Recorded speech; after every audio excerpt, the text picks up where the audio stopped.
Some debts can't be paid with money. Some can only be paid with blood. Emily Carter thought borrowing money would save her mother's life. She had no idea it would nearly cost her own. For months she smiled through exhaustion, poured coffee, and pretended the threats weren't real, until the night-armed men kicked down her door and she had only one card left to play. One number. One message. 2 words that would pull her into a world she could never unsee, and into the orbit of a man the entire city feared.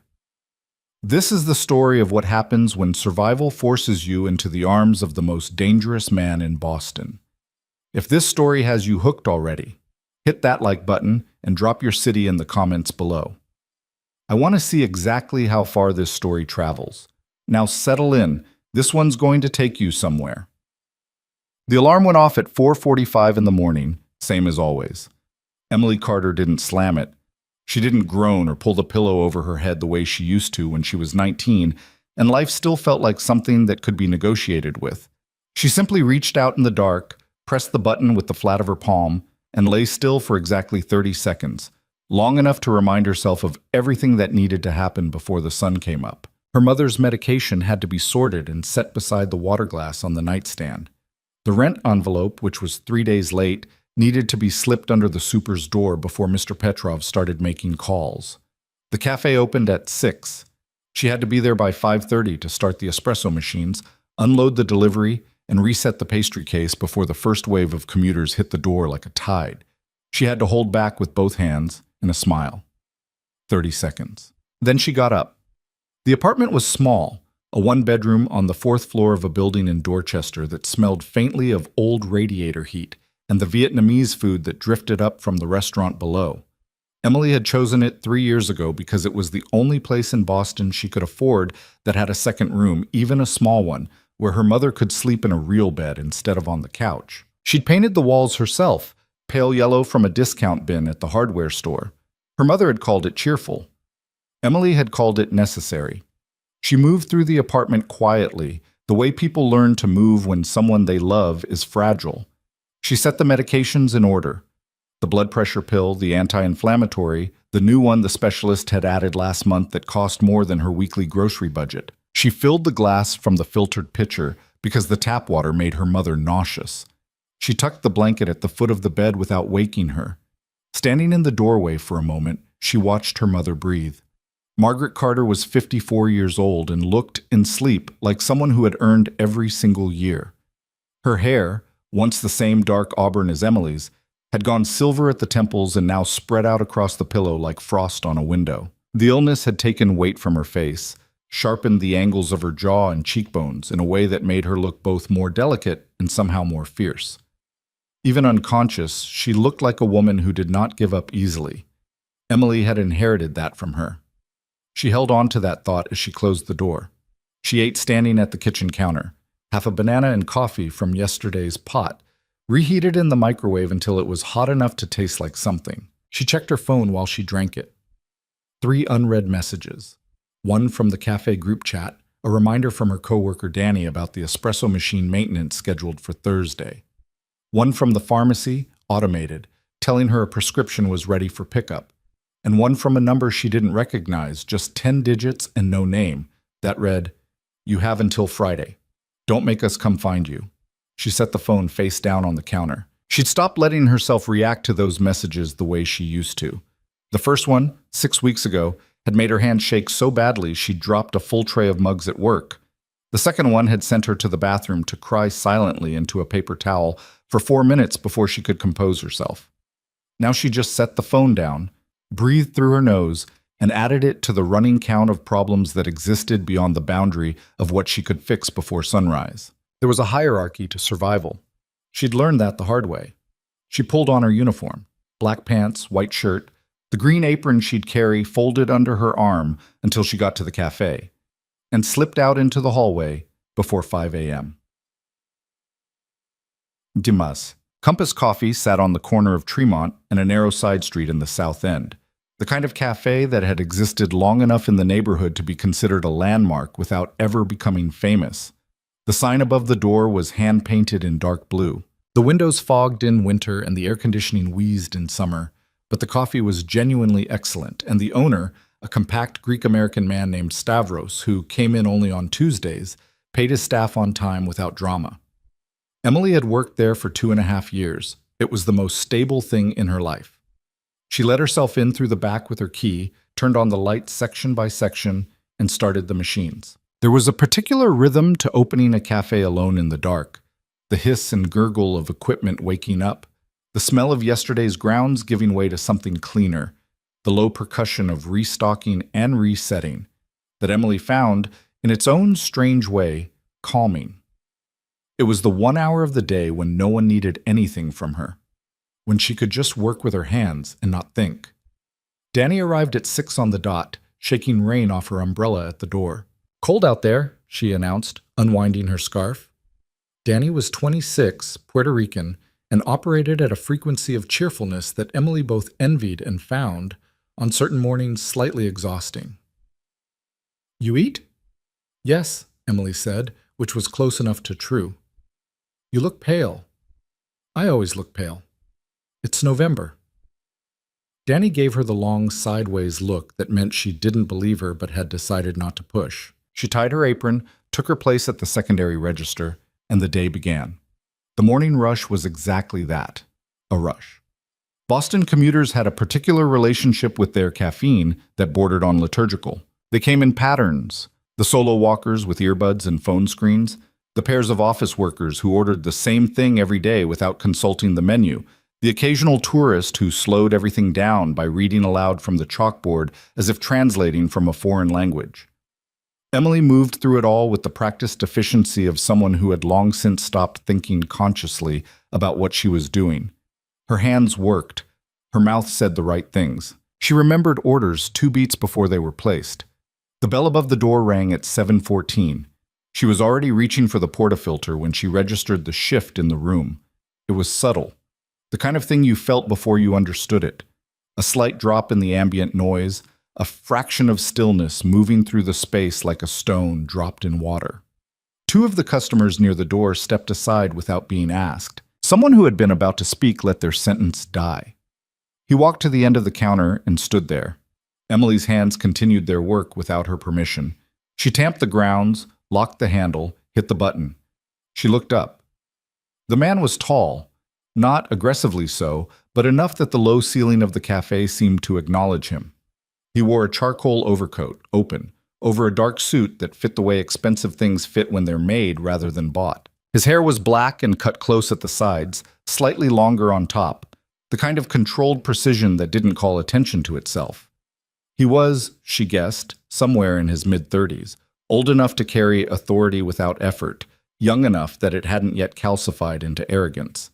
His jaw was sharp, his eyes were darker than the coat, and they were looking directly at her. Not at the menu, not at the pastry case, at her. "Medium black," he said. His voice was low and unhurried, the kind of voice that expected to be heard without raising itself. "Name for the order?" She heard herself say it the same way she said it to everyone, which impressed her. A slight pause. Then, "Adrian." She wrote it on the cup. She made his coffee with the same care she applied to everything. 42 seconds on the extraction, the right temperature on the water, the grind set specifically for the beans they were running this week. She slid it across the counter without ceremony. He picked it up, held it for a moment without drinking. "You adjusted the grind since last week," he said. She stared at him. "I'm sorry?" "The extraction time is shorter. You adjusted the grind." He studied the cup with an expression of mild, detached interest. "It's better." "We switched suppliers," she said, because it was true and because it was the only response that made sense. "The new beans are denser." He nodded once, as if this confirmed something he'd already worked out. Then he turned and walked to the table in the far corner, the one with the view of both the door and the street window, and sat with his back to the wall and his coffee in front of him. Emily stood at the counter for 2 seconds longer than she should have before Danny materialized at her elbow. "Who is that?" Danny murmured. "I have no idea." "He comes in every day?" Emily thought about it. She'd seen him before. She was almost certain she had. Not every day, or if it was every day, he'd been one of those customers who blends into the pattern, invisible through repetition. But something about today was different. He'd spoken more. He'd been watching her before she looked up. She was almost sure of it. "He's been in before," she said. "I think." "Girl." Danny's voice was low and devout. "He is watching you right now. Don't look at him." "I'm not looking at him, you're looking at him." Emily turned back to the machine. Behind her, she could feel the weight of that attention like something physical, like the pressure before a storm. She didn't look back. She worked. Oh, he came in at 7:15 the next morning. And the morning after that, by the fourth day, Emily had stopped pretending not to notice. By the sixth, she'd started watching for him from the back of the cafe, watching the door at 7:12, 7:13, and feeling something she couldn't quite name when the bell rang at 7:14 and he walked in exactly on schedule, as if the day itself had been organized around the event. He always ordered the same thing. He always sat at the same table. He always watched her with that same expression of careful, undemonstrative attention, as if she were something being studied, not something being admired. There was nothing predatory in it. If anything, it made her feel, in some dim and confusing way, safer, which was absurd. She knew it was absurd. She didn't know his last name. She didn't know what he did. She knew his coffee order and the particular deliberate way he set the cup back on the table after each sip, and that he sometimes had a phone call he took without visibly reacting to whatever he was told, and that he tipped exactly 30% every single time she ran his card. She knew his first name because she wrote it on a cup every morning, Adrian.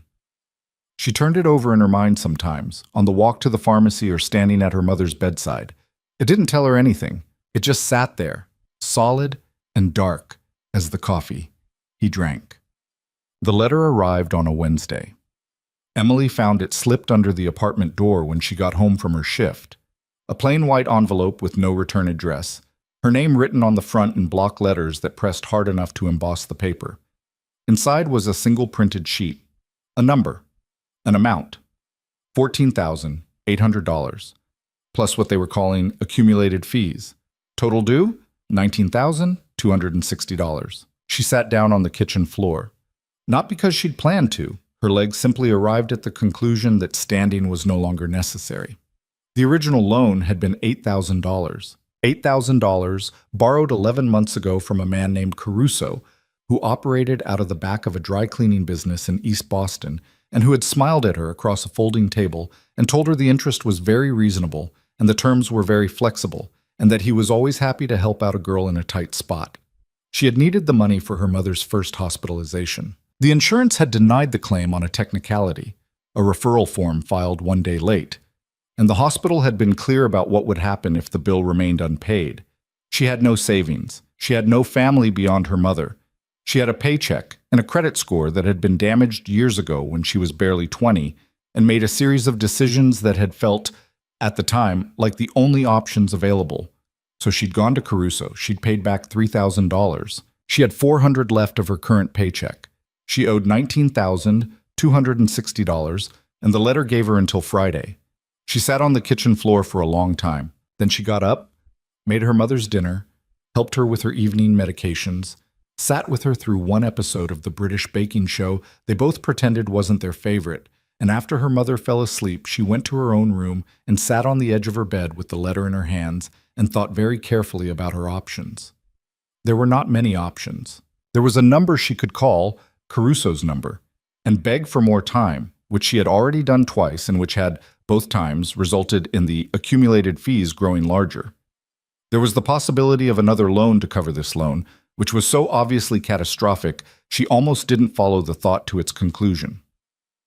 There were her savings, which were not enough to make a meaningful dent. There was the possibility of telling her mother, which she was not willing to do because her mother was fighting for her life and Emily was not going to hand her something else to worry about. She folded the letter along its original crease and put it in the drawer. She set her alarm for 4:45. She went to sleep. Thursday. He came in at 7:15. He stood at the counter. Their eyes met in the particular way they'd developed over 10 days. Brief, direct, and somehow more honest than most conversations Emily had with people she'd known for years. "Medium black," he said. "Name?" "You know my name." She looked up from the cup. He was watching her with that dark, steady attention. Not smiling, not performing, just looking at her with the directness of someone who had decided to dispense with the intermediate steps. "You still write it," she said. "Routine," he said. "Is everything all right?" The question landed without warning. She felt herself recalibrate. "Fine," she said. "Long week." He said nothing. He simply continued looking at her in a way that suggested he had heard the word fine and understood exactly what it was a container for. She made his coffee. She slid it across the counter. He picked it up. "You grind it a half step finer on Thursdays," he said. She blinked. "How do you know that?" "The extraction is slightly slower. The flavor is deeper." He considered the cup. "It's your best day." She didn't know what to say to that. He moved to his table. She stared at the counter for a moment. Then the line behind her reasserted its existence, and she went back to work. Swat. They came into the cafe on Friday morning. There were two of them, thick-necked men in jackets that were too heavy for the season, moving through the door with the particular energy of people who had come to make a point in front of an audience.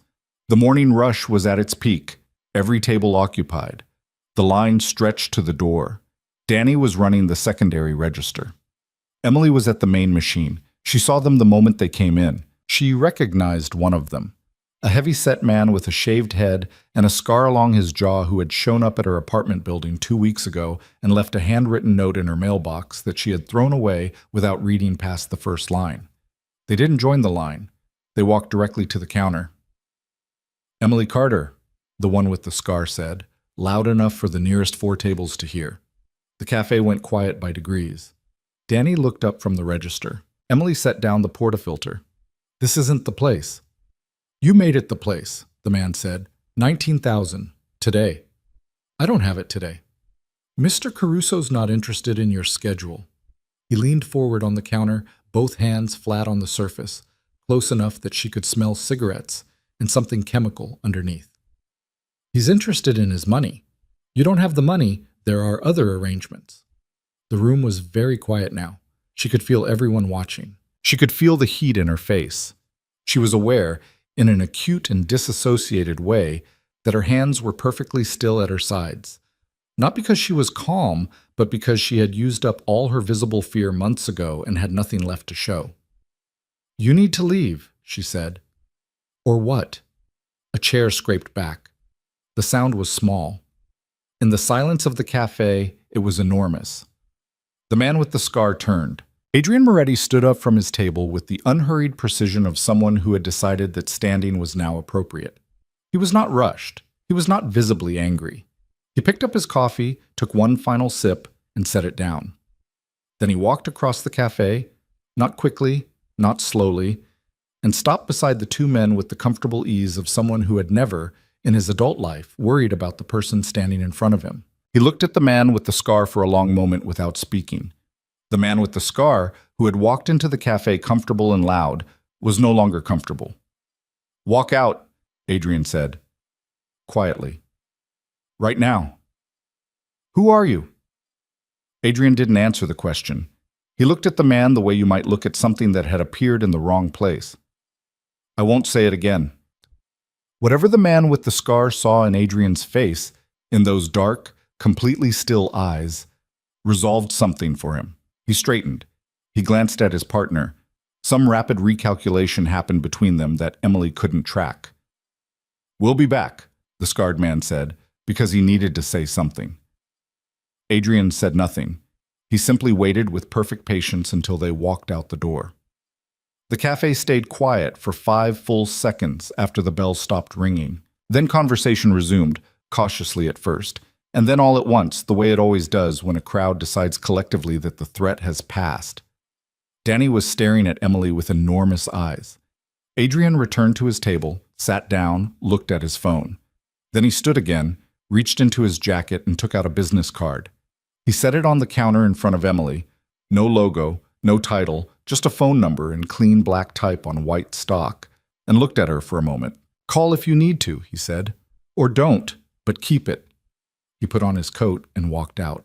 Well, Emily kept it. She slipped it into the pocket of her apron and carried it through the rest of her shift like a stone she wasn't sure was lucky. She thought about it while she worked.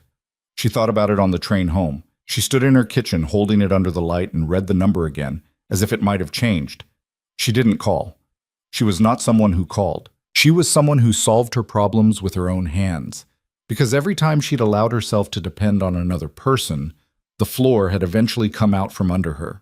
She was not naive enough to believe that a man who had just made two collectors walk out of a cafe with a look was offering something uncomplicated. Nothing in the world was uncomplicated. She knew exactly what kind of man carried that kind of authority. She put the card in the drawer with the letter and tried to sleep. Saturday, she worked a double shift. Sunday, her mother had a bad day. Dizzy spells, a headache that wouldn't lift, a long afternoon on the couch while Emily sat nearby pretending to read and watching her mother's breathing. The specialist had mentioned the possibility of a new treatment, something experimental that required additional testing, additional cost, additional time. Her mother had said it was fine. Her mother always said everything was fine. Emily had excused herself to make tea and stood in the kitchen for 90 seconds with her eyes pressed shut before she could trust her face again. Sunday evening, she noticed a car parked across the street from the building that hadn't been there before. A dark SUV, engine off. Someone in the front seat.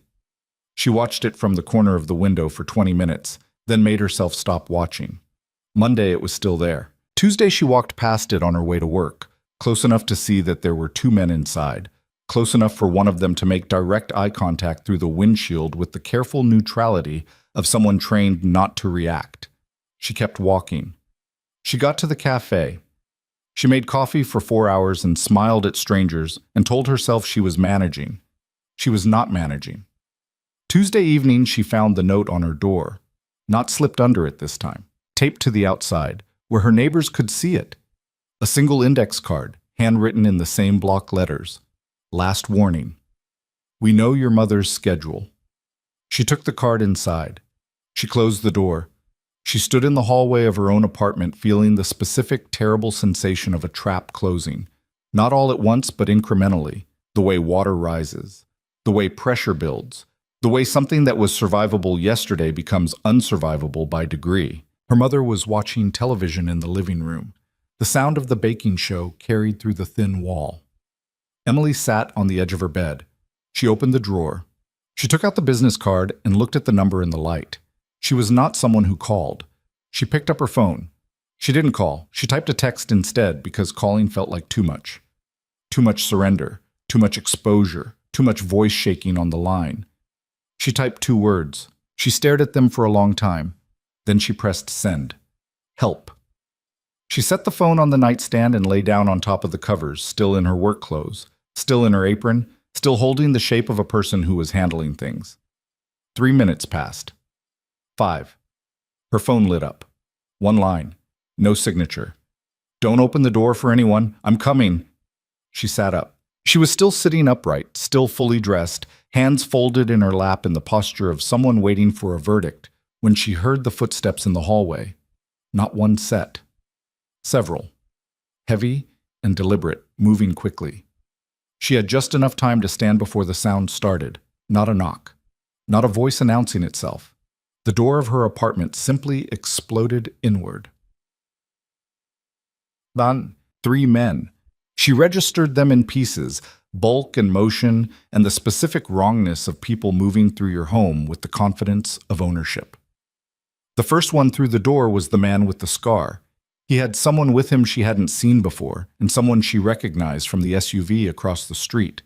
They were inside before she'd fully processed standing up. "Where's the money?"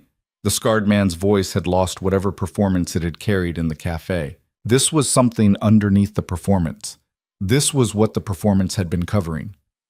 "I don't have it." Her voice came out even. She was surprised. "Wrong answer." He moved toward her. She stepped back until she hit the wall. Behind her, in the other room, she heard movement. Her mother. Her mother was awake. She was coming to the doorway. She didn't know what was happening. "Mom?" Emily's voice broke on the word. "Mom, go back." "Emily." Her mother's voice from the hallway. Confused, frightened. The second man moved toward the hallway.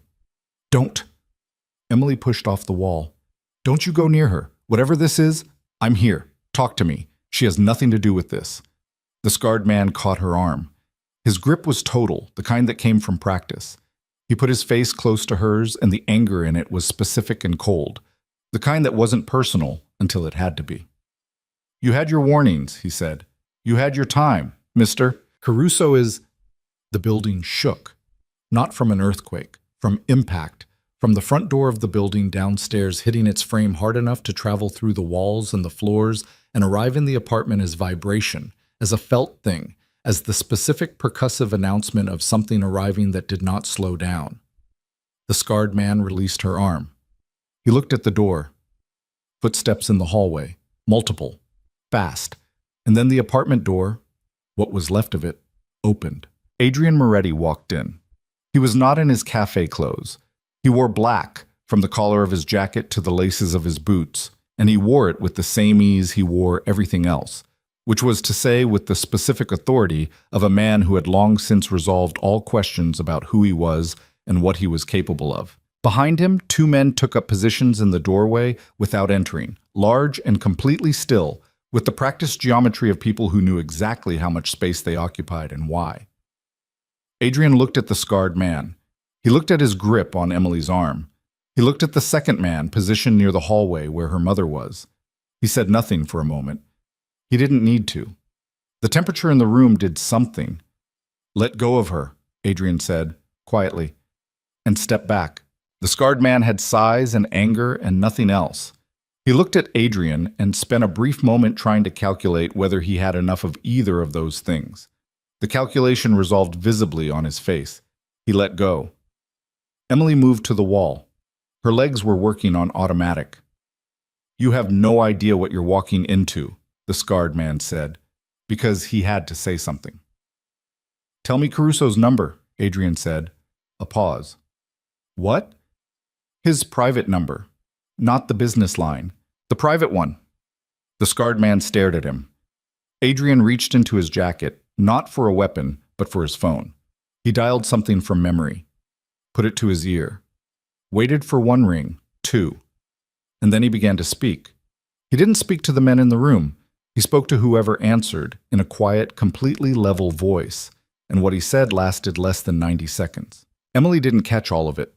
Her heart was too loud, her mind too fractured. But she heard certain words and phrases arrange themselves into a meaning she couldn't avoid.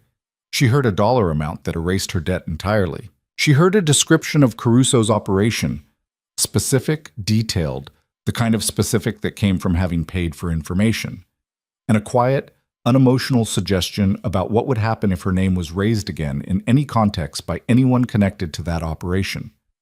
She heard a silence on the other end of the line that stretched long enough to mean something. When Adrian ended the call, he looked at the scarred man. "You're done here," he said. "All of you.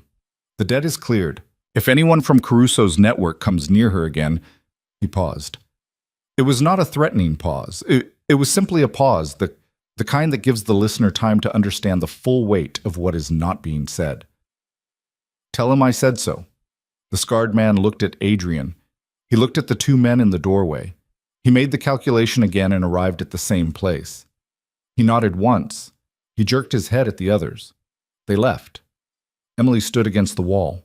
Her mother appeared in the hallway doorway, gray-faced, clutching her robe, taking in the broken door, and the strangers and her daughter pressed against the wall with the particular focused confusion of someone who has been startled out of a warm room into a cold world. "Emily." Her mother's voice was careful. "Are you hurt?" "No." She crossed to her. "No, Mom, I'm not hurt." She put her arms around her mother and felt how thin her shoulders had become, how light and fragile, and pressed her face into her mother's hair for a moment while something inside her chest attempted to unknot itself. "All right," her mother said, patting her back with great dignity. "All right, I've got you." Behind them, Adrian stood in the middle of the apartment's small living room with his hands in his pockets, looking at the broken door with the expression of a man making a list. "She can't stay here tonight," he said. Not as a question. Emily turned around. She looked at him. This man she'd been writing a name on a cup for 12 days. This man she had sent 2 words into the dark and received an arrival in return, and understood, for the first time, that she had not understood anything at all. "Who are you?" she said. It It was her mother who answered, in the way that only people who have lived long enough and seen enough and have nothing left to pretend about can answer. "The man who just saved us," her mother said quietly. "Ask the other questions later." Adrian looked at Emily. She held his gaze for a long moment. And despite everything, the broken door, the fear still running through her like a current, the enormous incomprehensibility of the last 20 minutes, she felt that strange, specific thing she'd felt for 12 mornings running, the thing she hadn't been able to name. Standing in the wreckage of her small apartment, looking at this man she didn't know, she felt something that was not quite safe, but was closer to it than she'd felt in a very long time. "Okay," she said. "We'll talk." The car was black and long and moved through the Boston streets, with the quiet authority of something that had never once been stopped by a traffic light it didn't choose to obey. Emily sat in the back seat with her mother beside her and a bag on her lap that she'd packed in 11 minutes. Medications first, then the important documents in the waterproof sleeve she kept in the bottom drawer, then clothes for 3 days because 3 days was as far into the future as she could think without her mind going white at the edges. Her mother had dressed herself with remarkable composure, buttoning her coat with steady hands and asking only one question before they left the apartment. "Did you remember my book?" Emily had gone back for it, a worn paperback mystery with a cracked spine that Margaret Carter had been rereading for the 4th time because she said familiar stories were comforting, and there was no shame in comfort. Emily had tucked it into the bag without a word. Now they rode in silence through the November dark, and Emily watched the city slide past the window. The lit storefronts, the orange pools of streetlight, the occasional pedestrian moving fast against the cold, and tried to organize her thoughts into something that resembled reason. It wasn't working. Adrian sat in the front passenger seat. He hadn't explained where they were going. He'd spoken quietly to the driver, a broad-shouldered man with a shaved head who had been introduced only as Marco and who drove with the focused economy of someone who had done this kind of transportation before, in circumstances Emily preferred not to imagine. Since getting in the car, Adrian had made 2 calls, both brief, both in a voice low enough that she caught only fragments. She heard the word residence. She heard a street address in Back Bay she didn't recognize. She heard him say, "The mother needs a doctor in the morning," with the quiet matter-of-factness of someone adjusting a schedule, and felt her chest do something complicated. She hadn't asked him anything yet. She was still locating herself inside what had happened. Her mother, meanwhile, had opened her book. "Mom," Emily said quietly. "Are you okay?" Margaret looked up from the page. In the passing light, her face was composed and faintly amused, which was, Emily had long ago concluded, her mother's default setting in the face of crisis. Margaret Carter had raised a daughter alone on a teacher's salary after Emily's father left when Emily was 7. She had navigated a school system that wanted her to be invisible, a neighborhood that wasn't always kind, and an illness that had arrived without invitation and stayed without apology. She had developed, over the course of that life, a profound and practical relationship with the concept of this is what is happening now, and we will deal with it. "I'm perfectly fine," her mother said. "My feet are cold. Do you think wherever we're going has warm floors?" "I don't know. I'll find out." She returned to her book. Emily looked at the back of Adrian's head. His posture in the front seat was the same as everywhere else. That quality of controlled stillness that she'd spent 12 mornings cataloging without knowing she was doing it. He wasn't tense. He wasn't performing calm. He simply was calm, in the way of someone for whom the current situation did not represent an unusual elevation above baseline. That thought, more than anything else that had happened tonight, told her something real about who he was. She turned back to the window. "Where are we going?" she said, loudly enough for him to hear. He turned. Not all the way, just enough. "Somewhere safe." "I'd like a more specific answer than that." A brief pause. "Back Bay. A residence I keep for certain situations. It's secure. You'll have separate rooms, a kitchen, whatever you need." "And what do you want in return?" He looked at her directly then, over his shoulder. The passing streetlights moved across his face in intervals. "Nothing tonight," he said. "We'll talk tomorrow." She wanted to push harder. She also recognized that she was in a car at midnight with her sick mother and 11 minutes of clothing and precisely 0 other options, which had a clarifying effect on the impulse to argue. "Tomorrow," she said. He nodded and turned back. Her mother turned a page. What? The building was a brownstone on a quiet street lined with oaks that had gone bare for November, their branches reaching across the streetlights like something decorative and also slightly ominous. Marco pulled to the front and a man appeared from the shadows of the entry. Young, compact, with the particular quality of watchfulness that Emily was beginning to recognize as a pattern in Adrian's orbit. "Miss Carter." The young man addressed her directly, which surprised her. "I'm Luca. I'll take your bag." "I've got it." He nodded, accepting this without argument, and instead turned to help Margaret with the small step up to the entry. Her mother accepted his arm with the gracious dignity of someone who knew exactly when to take help and exactly how to do it without making anyone feel like they were doing charity. The interior of the building was not what Emily expected. She wasn't sure what she expected. Something cold and masculine, perhaps, all glass and security cameras and the architecture of money used as armor. Instead, the entry was warm, the walls a deep cream, the floors the kind of aged hardwood that had been cared for over decades. There were books on a shelf along one wall. Real books, a full shelf of them, some with cracked spines. There was a painting above the shelf, a coastal landscape, dark water, and pale sky. The kind of thing someone chose because it moved them, and not because it matched anything.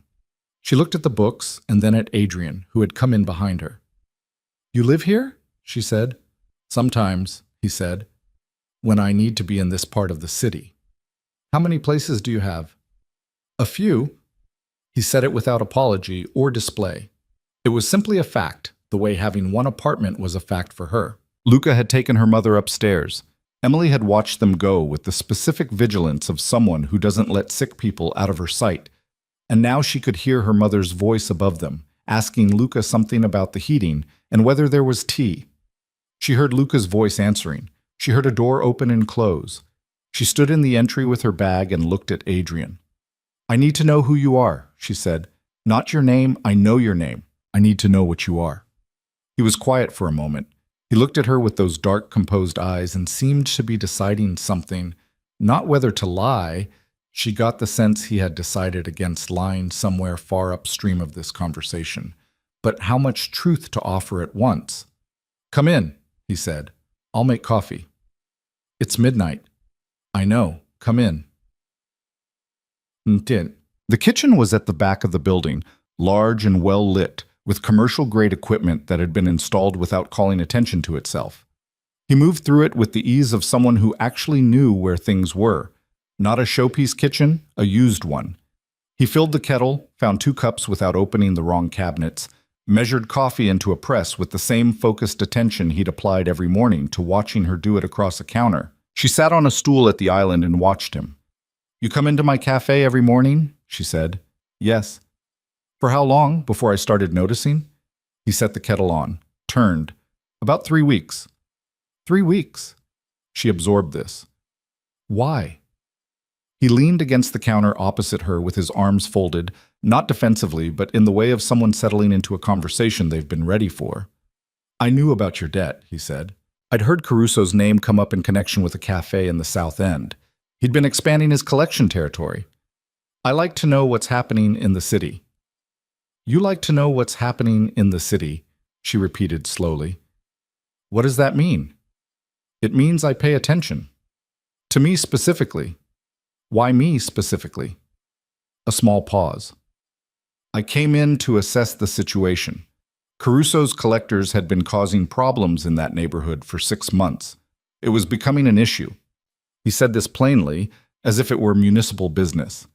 "The first morning I came in, you were managing a line of 12 people by yourself because your coworker was late. The espresso machine was running hot, and someone had just spilled a full drink on the floor. You were doing all of it simultaneously, without asking anyone for help, and you were being kind to every single person in that line." She looked at him.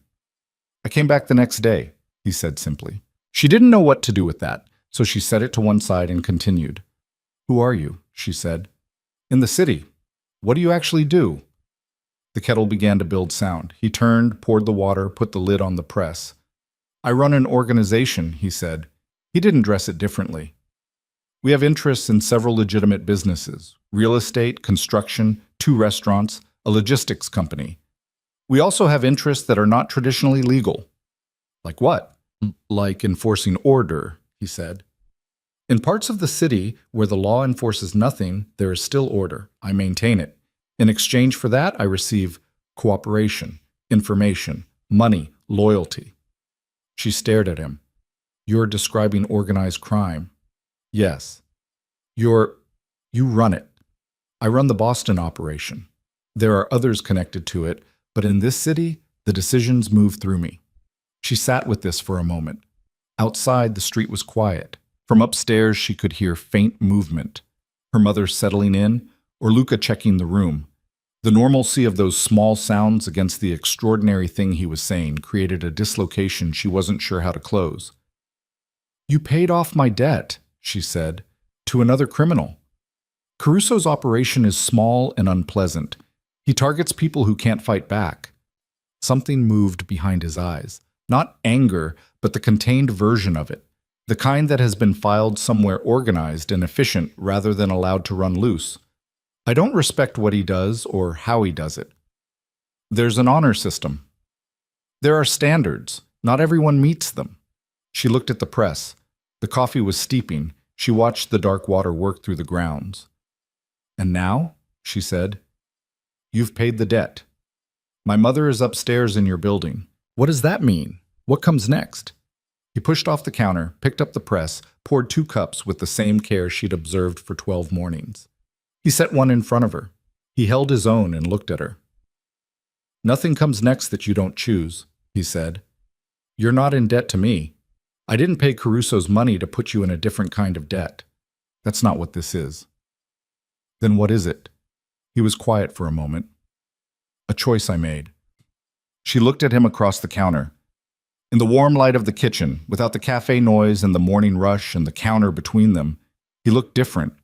Or perhaps she was looking at him differently, with 12 days of accumulated attention and the particular clarity that comes from fear that has just passed and hasn't yet been replaced by the next thing.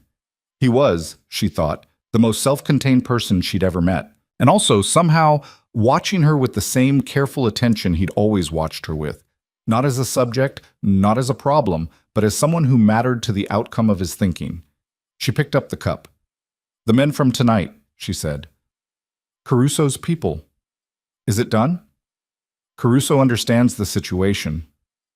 What if he doesn't accept it? He will. No hesitation, no bravado, simply certainty delivered in the same tone as everything else. He's a practical man. What he does won't survive contact with what I can bring to it. He knows that. She drank her coffee. It was exactly right. She noticed this in a distant, automatic way, the specific rightness of the temperature and the extraction. And then she noticed that he'd made it that way deliberately. And then she noticed that she'd noticed, which felt like more information than she was ready for at midnight in a stranger's kitchen. She set the cup down. I want to stay until my mother is stable, she said. A few days, until I can figure out something better. However long you need. I'm not asking for charity. She stopped, because the end of that sentence was complicated. I'll pay you back had already been complicated by the fact that he'd just told her she didn't owe him anything. I'll figure it out, she said instead. You don't need to figure anything out tonight.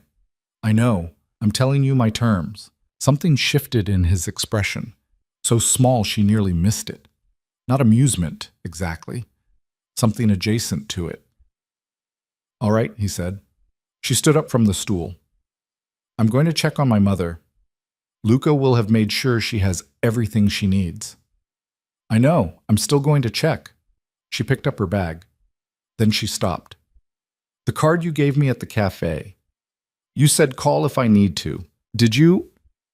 When you gave it to me that morning, did you know it would end up like this? He held his cup and considered the question with the honesty she was beginning to understand was characteristic. I thought it was possible, he said. She nodded slowly. Good night, Adrian. Good night, Emily. She walked out of the kitchen and up the stairs without looking back, which cost her more than she expected. The room they'd given her mother was at the end of the upper hallway.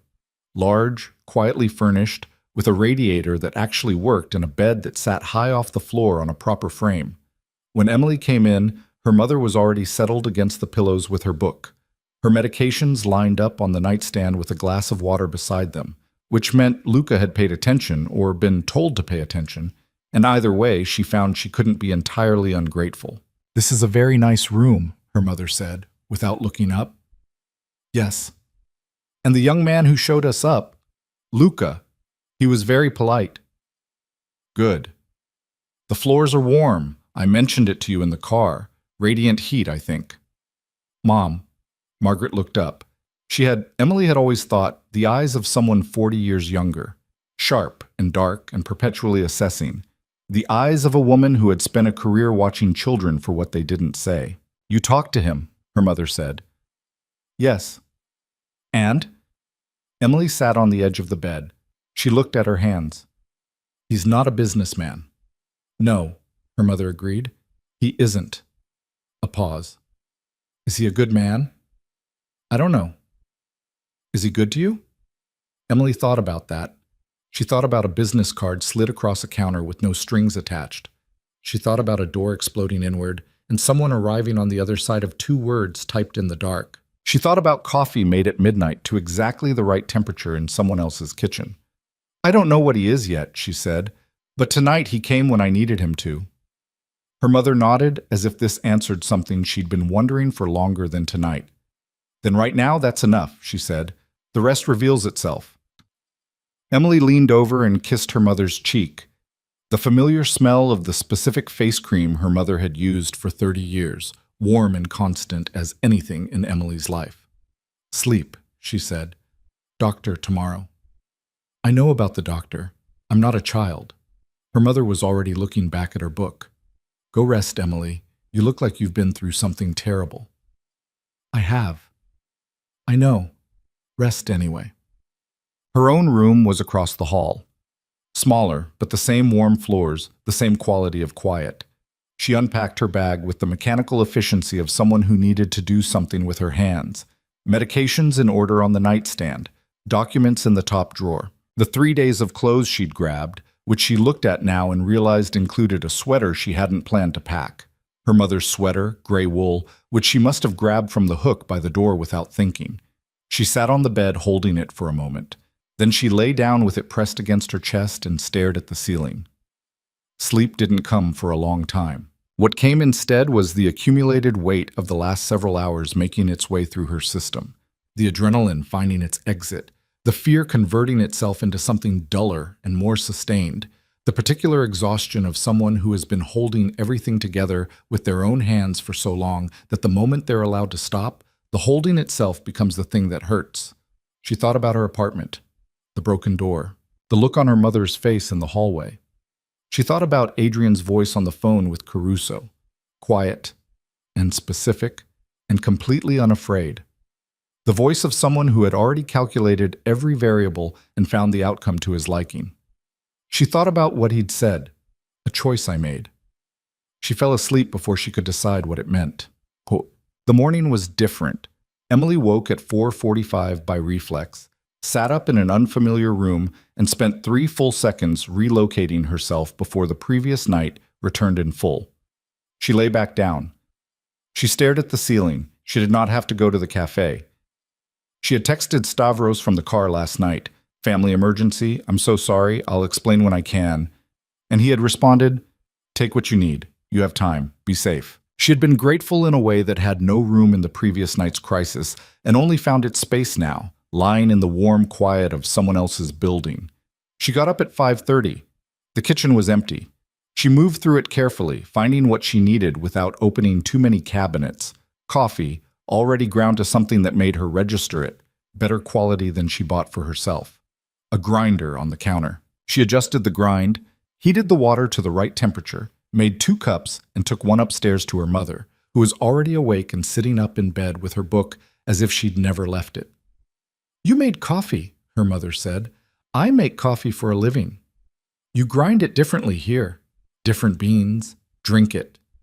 Her mother accepted the cup with both hands and drank. "It's very good.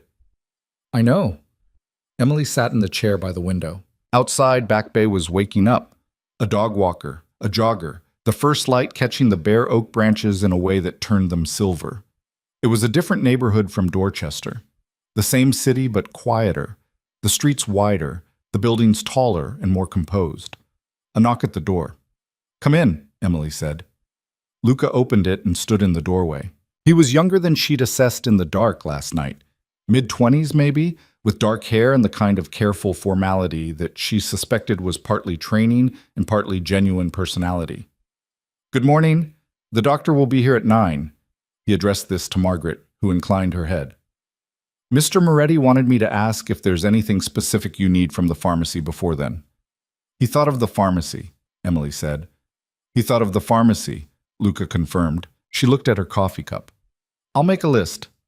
Also," Luca hesitated in a way that she was learning meant he had something to convey that he wasn't certain how to frame. "Mr. Moretti is downstairs. He said there's no pressure to speak with him this morning. He said, and I'm quoting directly, 'She knows where I am if she wants to talk.'" Her mother looked at her over the rim of the coffee cup with an expression of elaborate neutrality. Emily set her cup down. "I'll go down," she said. He was in the kitchen, standing at the counter with his own cup, reading something on his phone with the concentrated attention of someone who had already been working for several hours. He was dressed in a different way from the night before. Still dark, but more deliberate about it. A charcoal shirt with the sleeves rolled to the elbow and dark trousers, the jacket nowhere in evidence. It was, she realized, the most informal she'd seen him. It made him look, fractionally, like a person rather than a presence. He set the phone face down when she came in. "You adjusted the grind," he said. She looked at the grinder on the counter. "Your beans are good. The previous setting was too coarse." "I noticed." He looked at her cup. "You made enough for 2. Yours is in the press. Don't wait too long." He pressed it and poured without comment, and for a moment they stood on opposite sides of the kitchen island with their coffee and the morning light coming through the window above the sink, and it was, surprisingly, almost disarmingly, ordinary. "The doctor at 9 is Dr. Rice," he said. "She's the best internist in the city. She knows your mother's name and the outline of her condition. Whatever she recommends, whatever tests or treatments she thinks are necessary, I want you to tell me, and it will be handled." Emily set her cup down carefully. "I'm not going to let you pay for my mother's medical care. It's already arranged." "Then unarrange it." He looked at her. "Why?" "Because I don't know what it costs me. I told you last night. I know what you told me. I also know that people who run organizations like yours don't make arrangements out of pure generosity and then ask nothing in return." She held his gaze. "I'm not naive, Adrian. I'm grateful for last night. I'll be grateful for the room and the security. But my mother's medical care is something I need to be responsible for. It's the one thing I've been fighting for this whole time. I'm not going to hand it off." He was quiet for a moment. He looked at her with that same careful, assessing attention, and she thought she saw something move through it that might have been respect. "All right," he said, "just like that? You set a boundary. I'm accepting it." He held his cup. "I'm not in the habit of arguing with people about what they need." She searched his face for condescension and found none. She found, instead, a kind of directness that she was beginning to understand was simply how he operated. No performance, no manipulation at the surface level, just the straightforward acknowledgement of where things stood. "The medical expenses," she said. "The original reason I went to Caruso. I have insurance, but it's limited. The specialist my mother is seeing, the new treatment protocol they're considering. It's expensive. I don't have a solution to that yet." "Tell me what you need for it," he said. "I just said I'm not taking your money." "I didn't offer you money." He paused. "I know people. The specialist your mother is seeing. I can make an introduction that moves her case to the head of the consideration list, not through payment, through a conversation. It's a different thing." She looked at him. "You have relationships with specialists at Massachusetts General." "I have relationships with people who know people there." "Yes." He said it with the same equanimity with which he said everything. In my position, you either build connections or you build enemies. I prefer connections. She thought about this for a longer moment than was comfortable.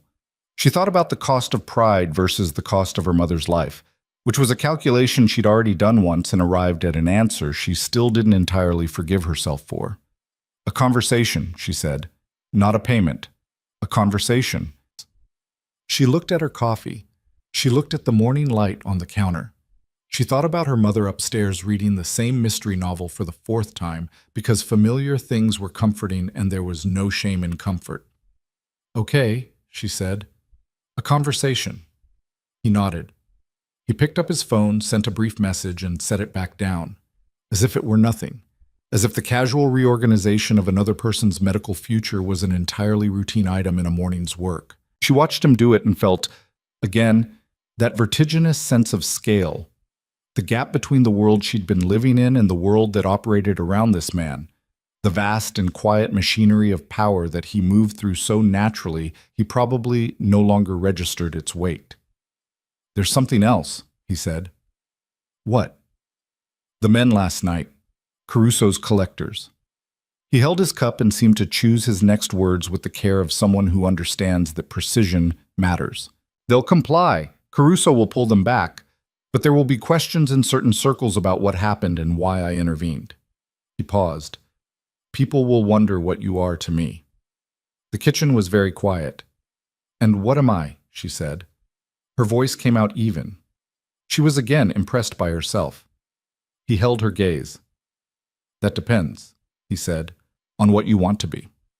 It was not a smooth line. It was not delivered as one. It was offered as plainly as everything else he said, with the specific gravity of someone who had decided that honesty was not a vulnerability but a standard. She looked at him for a long moment. I want to be someone who figures out who she is in this situation before she makes any decisions about what she is to anyone else, she said. Something shifted in his expression. That small fractional thing she'd caught once or twice before, the thing that lived near a smile without ever becoming one. Fair, Sam, he said. Give me time. You have it. She picked up her cup. She moved toward the door, then stopped. The coffee, she said. In your office or wherever you go in the mornings. Do you make it yourself or do you have someone? He looked slightly surprised by the question. Myself. Why? Because you grind it wrong, she said. It's a good bean. You're wasting it.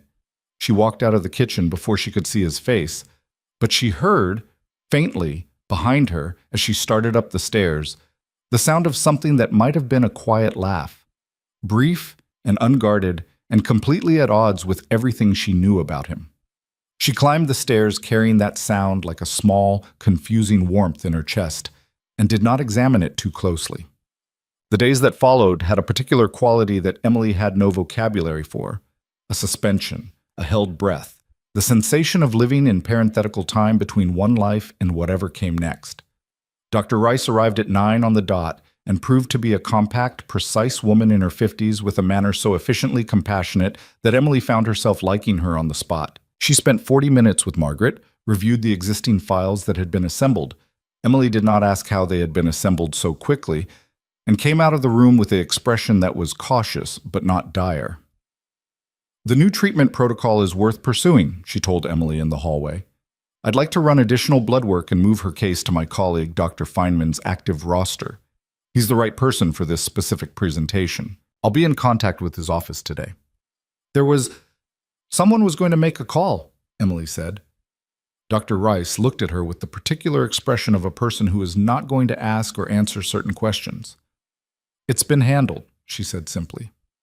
Focus on keeping her comfortable and her stress levels low. That's your job right now. Emily stood in the hallway after she left and looked at the closed door of her mother's room and felt the vast and exhausting complexity of owing someone something that had been given as if it were nothing. She went and sat with her mother. She's direct, her mother said. I like direct. She said it's worth pursuing, the new protocol. Good. Margaret folded her hands in her lap. I told you it would be fine. You always say that. I'm usually right. Not always. Often enough. Her mother looked at her. You're carrying a lot. I've been carrying it for a while. I know, I hate that. Her mother said it simply, without performance. The direct statement of a woman who had spent a year watching her daughter exhaust herself on her behalf and had never found a way to make it easier. I know you don't want me to worry. I know you've been trying to protect me. But I'm your mother, Emily. I'm still your mother. You can put some of it down. Emily looked at the window. Outside, the oaks were bare and the sky was the pale gray of November doing its best. I don't know how to do that anymore, she said. Her mother reached over and took her hand.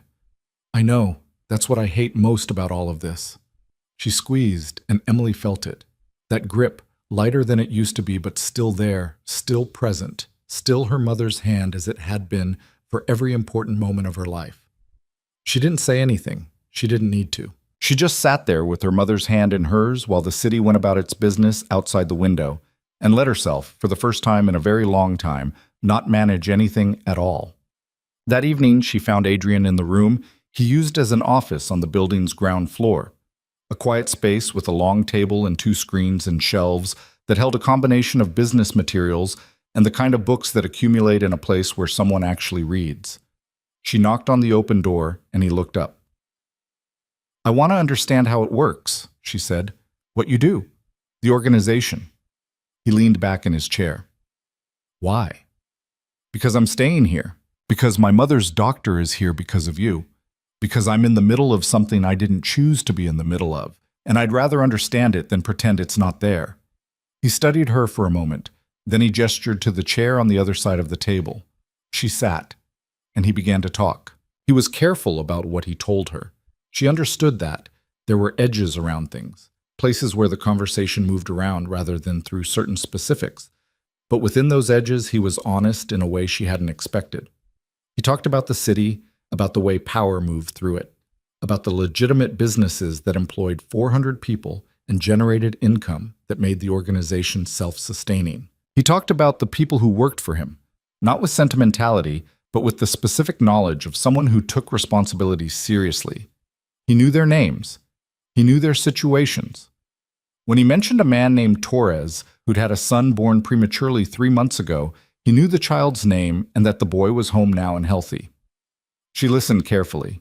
She asked questions. He answered them. At some point in that conversation, she couldn't have said exactly when, something shifted. Not dramatically, not with any announcement. It was more like the adjustment you make when something heavy has been carried at the wrong angle and you finally find the right one. A small correction that suddenly makes the weight bearable. She was still afraid of what he was. She hadn't stopped being afraid of it. But she was beginning to understand that fear and trust were not, in every situation, mutually exclusive, and that sometimes the most honest thing a person could offer was exactly that, their truth without decoration, and the willingness to let you look at it. She walked back upstairs at 11 with more questions than she'd walked down with, which was not comfortable but was, she decided, better than the alternative. She paused at the top of the stairs and looked down. The light was still on in his office. She didn't know what she was going to do about any of this. She didn't know what came next, or what she owed, or what it meant that 2 words typed into the dark had brought her here.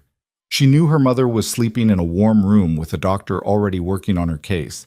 She knew she was less afraid than she'd been in months. She knew that the man in the office below had looked at her across a kitchen counter and offered her the plainest version of himself he probably knew how to offer. She didn't know what it meant yet, but she knew she was going to find out. The light in his office was still on at midnight.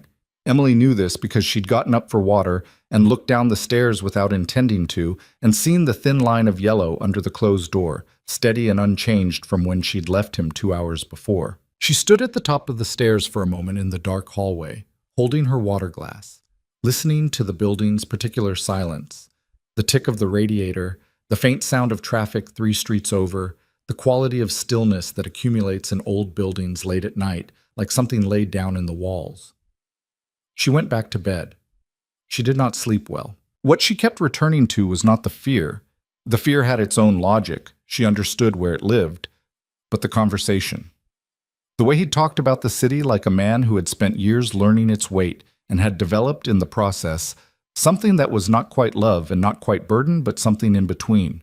The way he'd said Torres's son's name. The way he'd paused once, in the middle of explaining the structure of his organization's legitimate holdings, and looked at the table as if calculating something more personal than revenue, and then simply continued. She'd spent 2 years making coffee for hundreds of strangers and developing, whether she meant to or not, a particular skill for reading people across counters. She knew the difference between performance and the real thing. She knew when someone was giving you their surface and when they were, unexpectedly, giving you something else. Adrienne Moretti was giving her something else. She still didn't know what to do with it. On the third morning, she woke before the alarm. There was no alarm, she'd stopped setting it, but her body had 32 years of experience and kept its own schedule, and lay still for a while listening to the building before she got up and went to the kitchen. He was already there. This had become, without either of them acknowledging it, as a pattern. A pattern. He was at the counter. She adjusted the grind. They drank their coffee on opposite sides of the island, while the city turned from dark to gray outside the window, and the silence between them was, increasingly, the kind that didn't require filling. This morning he was looking at something on the table when she came in. A series of papers, organized in a way that suggested they'd been reviewed several times and rearranged. He didn't cover them when she entered, which told her something. He also didn't explain them, which told her something else.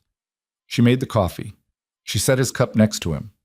She sat down with her own and looked at the papers without looking like she was looking. Financial documents, property deeds, a name at the top of one sheet, Renata Group LLC, that appeared on several others in different contexts. She was good with numbers. She'd been managing her own tight margin for years and had developed, out of necessity, a quick eye for financial structure. "Real estate acquisition?" she said. He glanced up. "Yes." "The Renata Group is buying multiple properties." She nodded at the sheets. "The same buyer across all of them. That's a consolidation." He looked at her for a moment with that quality of recalibration she'd seen twice before, the minor adjustment a person makes when they encounter something they weren't expecting from the direction they weren't watching. "It's a front," he said, "for a competitor." Competitor. Another organization, based out of New York. They've been moving into Boston real estate for the last 18 months, using shell companies. The Renata Group is their third structure. He said it with the flat precision of someone reporting something they find more strategically irritating than personally threatening.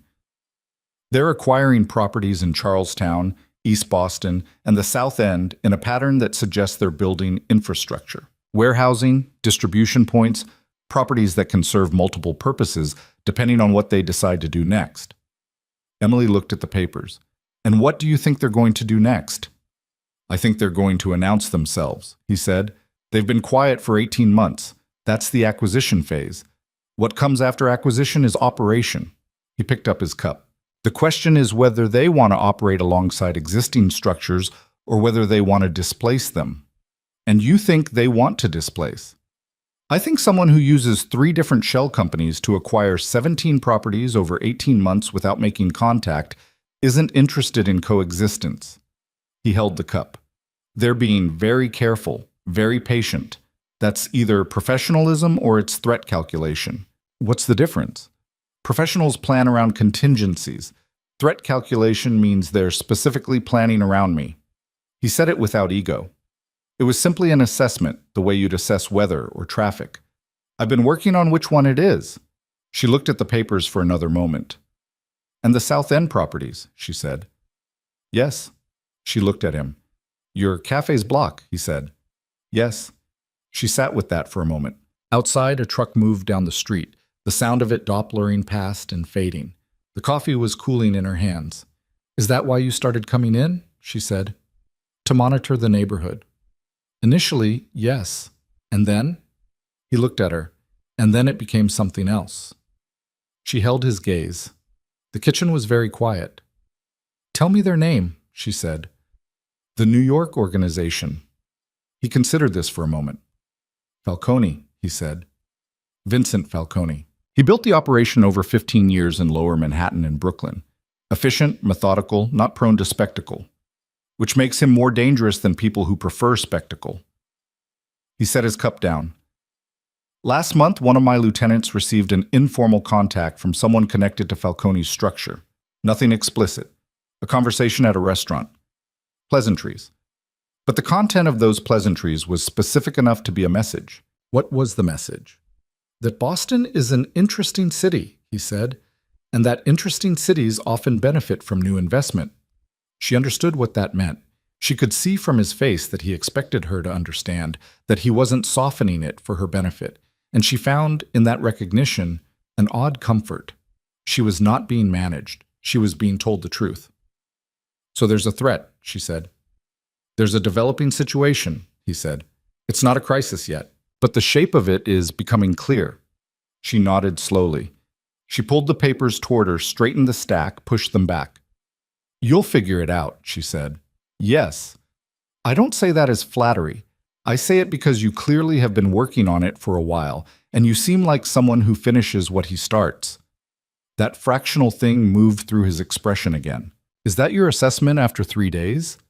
It's my assessment after 12 mornings in a cafe, and 3 days, yes. She stood up. I'm going to check on my mother.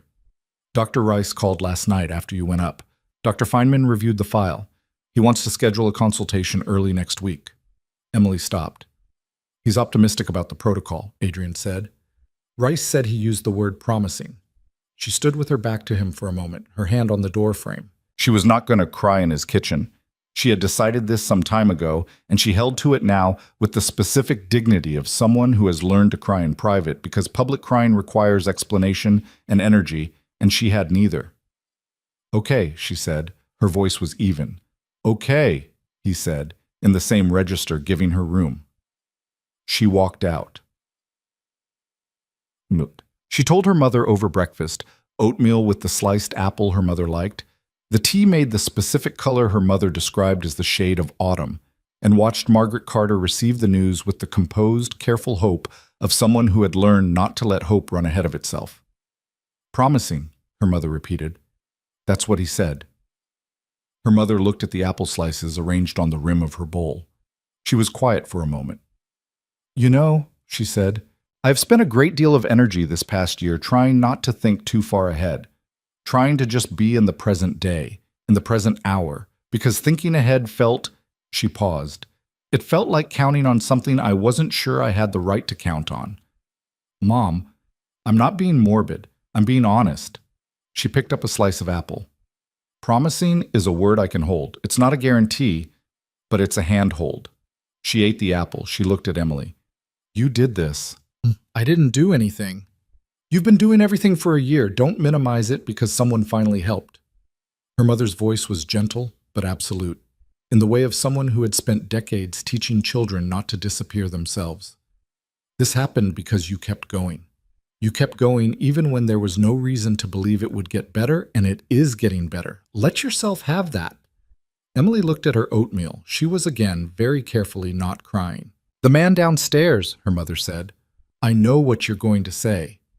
You don't know what I'm going to say. You think you do. Emily looked up. I was going to say that he looks at you the way your father used to look at me, her mother said. Before everything. When things were still, she tilted her head. When things were still good between us. That specific kind of attention. Like you're the only thing in the room that he actually sees. Emily looked at the window. I'm not telling you what to do about it, her mother said. I don't know enough about who he is. I know what I see from a distance, and I know what I felt in the first 5 minutes in that car, which is that he's a man who has decided you matter. The rest is yours to figure out. She picked up her tea. But I wanted you to know that I see it, and that I think you see it too. Emily didn't answer. She refilled her mother's tea without being asked, sat back down, and ate her oatmeal. Her mother smiled into her cup and said nothing more about it. On the 4th day, Marco drove her back to Dorchester to assess the apartment. She went alone. She'd said she preferred it that way, and Adrian had not argued, only said that Marco would wait outside and that she should call if anything felt wrong. The instruction was practical and not overprotective, which she appreciated more than she expected to. The building looked the same from the outside. Inside, the 4th-floor hallway smelled the same, radiator heat and the Vietnamese restaurant below. Mr. Petrov from the super's apartment was standing in the hall when she came up the stairs, and he looked at her with the expression of a man who had many questions and had decided the answers were probably not his business. The door, he said. I know. I'll cover the repair. He looked at her for a moment. You have trouble? It's handled. She said it the way she'd heard Adrian say it and felt, in the saying of it, something shift, a small and somewhat unsettling recognition that she was borrowing the cadence of a language she was only beginning to learn. Okay, Mr. Petrov said. He went back inside. The apartment was cold. She'd been gone 4 days and the thermostat had drifted down. The broken door had been propped in its frame by someone, she wasn't sure who, and the lock was non-functional. She stood in the doorway of her own living room and looked at it. It was smaller than she remembered. Not literally. The square footage was identical, but the psychological space of it had contracted. The yellow walls her mother had called cheerful. The second-hand couch. The bookshelf she'd built from boards and brackets, still slightly uneven, books filling every slot because she'd run out of room 6 months ago and started stacking horizontally on top. She walked through it deliberately. She checked the windows. She opened every cabinet and drawer and closet with the focused, dispassionate attention of an inventory, because that was what this needed to be. Not a homecoming, but an accounting. She stood in the kitchen looking at the coffee pot and thought about 4:45 mornings and half bananas and texts from unknown numbers that said, "Don't make us find you, find." She thought about what it had felt like to stand in that living room with a man's hand on her arm and her mother's voice in the hallway and the complete conviction that there was no exit. She took a breath. She took the important things. More of her mother's books, a photograph from the bedroom shelf that was the last photo taken of the 3 of them before her father left, a particular mug her mother used that wasn't valuable, except that it was, a few more days of clothes for each of them. She put them in the bag she'd brought. She stood in the doorway one more time and looked at the apartment. She was not sure when she'd be back. She was not sure what she was moving toward. But she understood, standing in the cold of that small yellow room, that the life she'd been living here, the specific, exhausting, proud, and grinding version of survival she'd constructed, had already changed. The only question was what it was changing into. She closed the prop door as well as it would close, went downstairs, and got into the black car. Marco drove without asking questions. That evening, for the first time since the night of the door, all 3 of them ate dinner together. It was not planned. It evolved from her mother asking, at 5 o'clock, whether anyone knew how to make pasta, and Luca, who had been passing in the hallway, saying that he knew how to make pasta, and Emily saying she would help.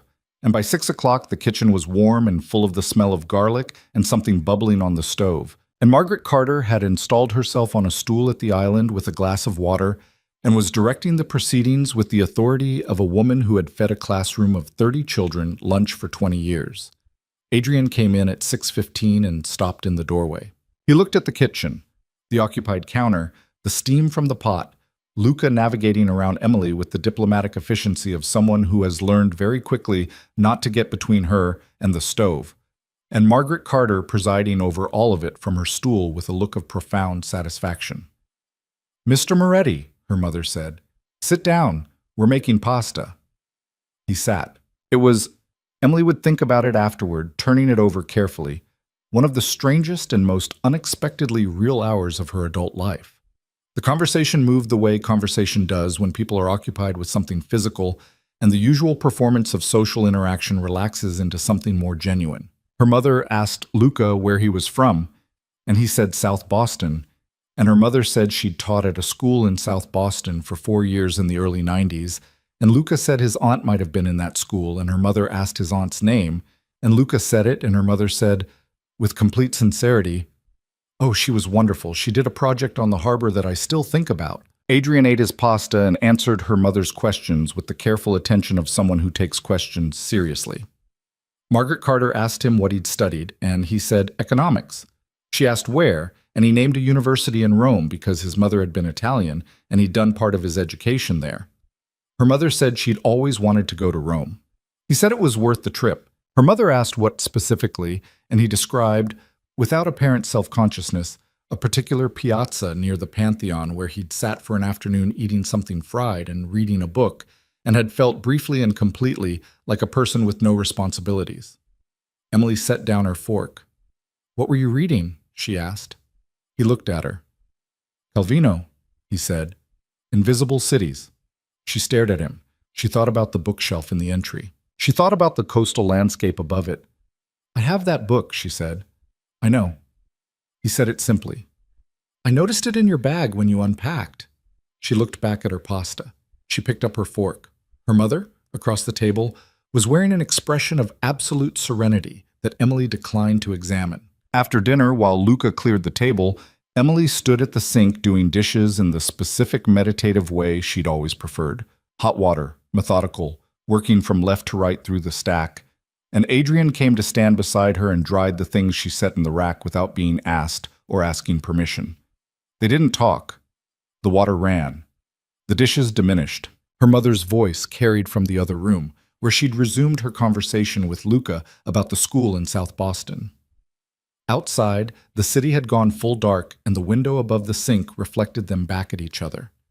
Her in the apron she'd found in a drawer, him in his dark shirt with his sleeves still rolled to the elbow, standing close enough in the narrow space that she was aware of him the way you're aware of heat from a fire, as a pervasive and directional thing. She handed him a pot.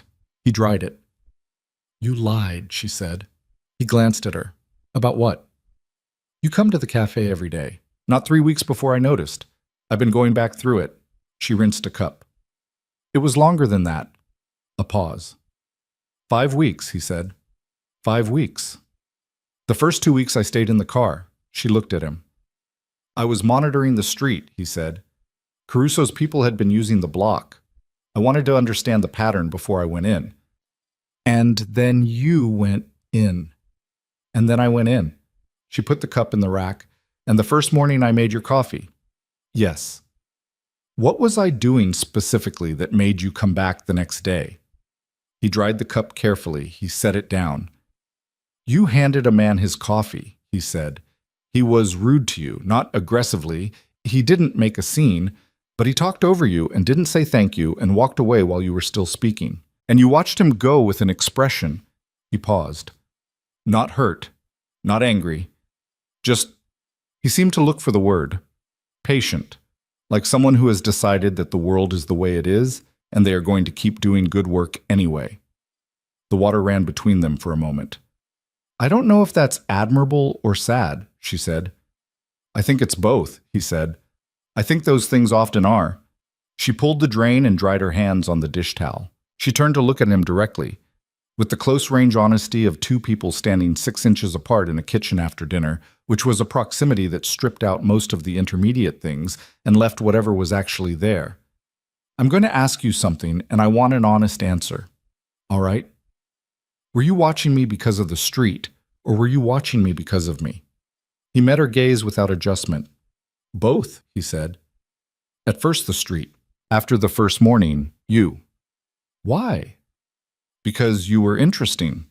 He said it with the plain directness she'd come to understand was just how he spoke. Because you moved through something genuinely hard with a dignity that most people don't manage when things are easy. Because you knew your coffee. That last thing almost had warmth in it. And because you looked at me every morning like you were seeing exactly what I was and hadn't decided yet whether that was a problem.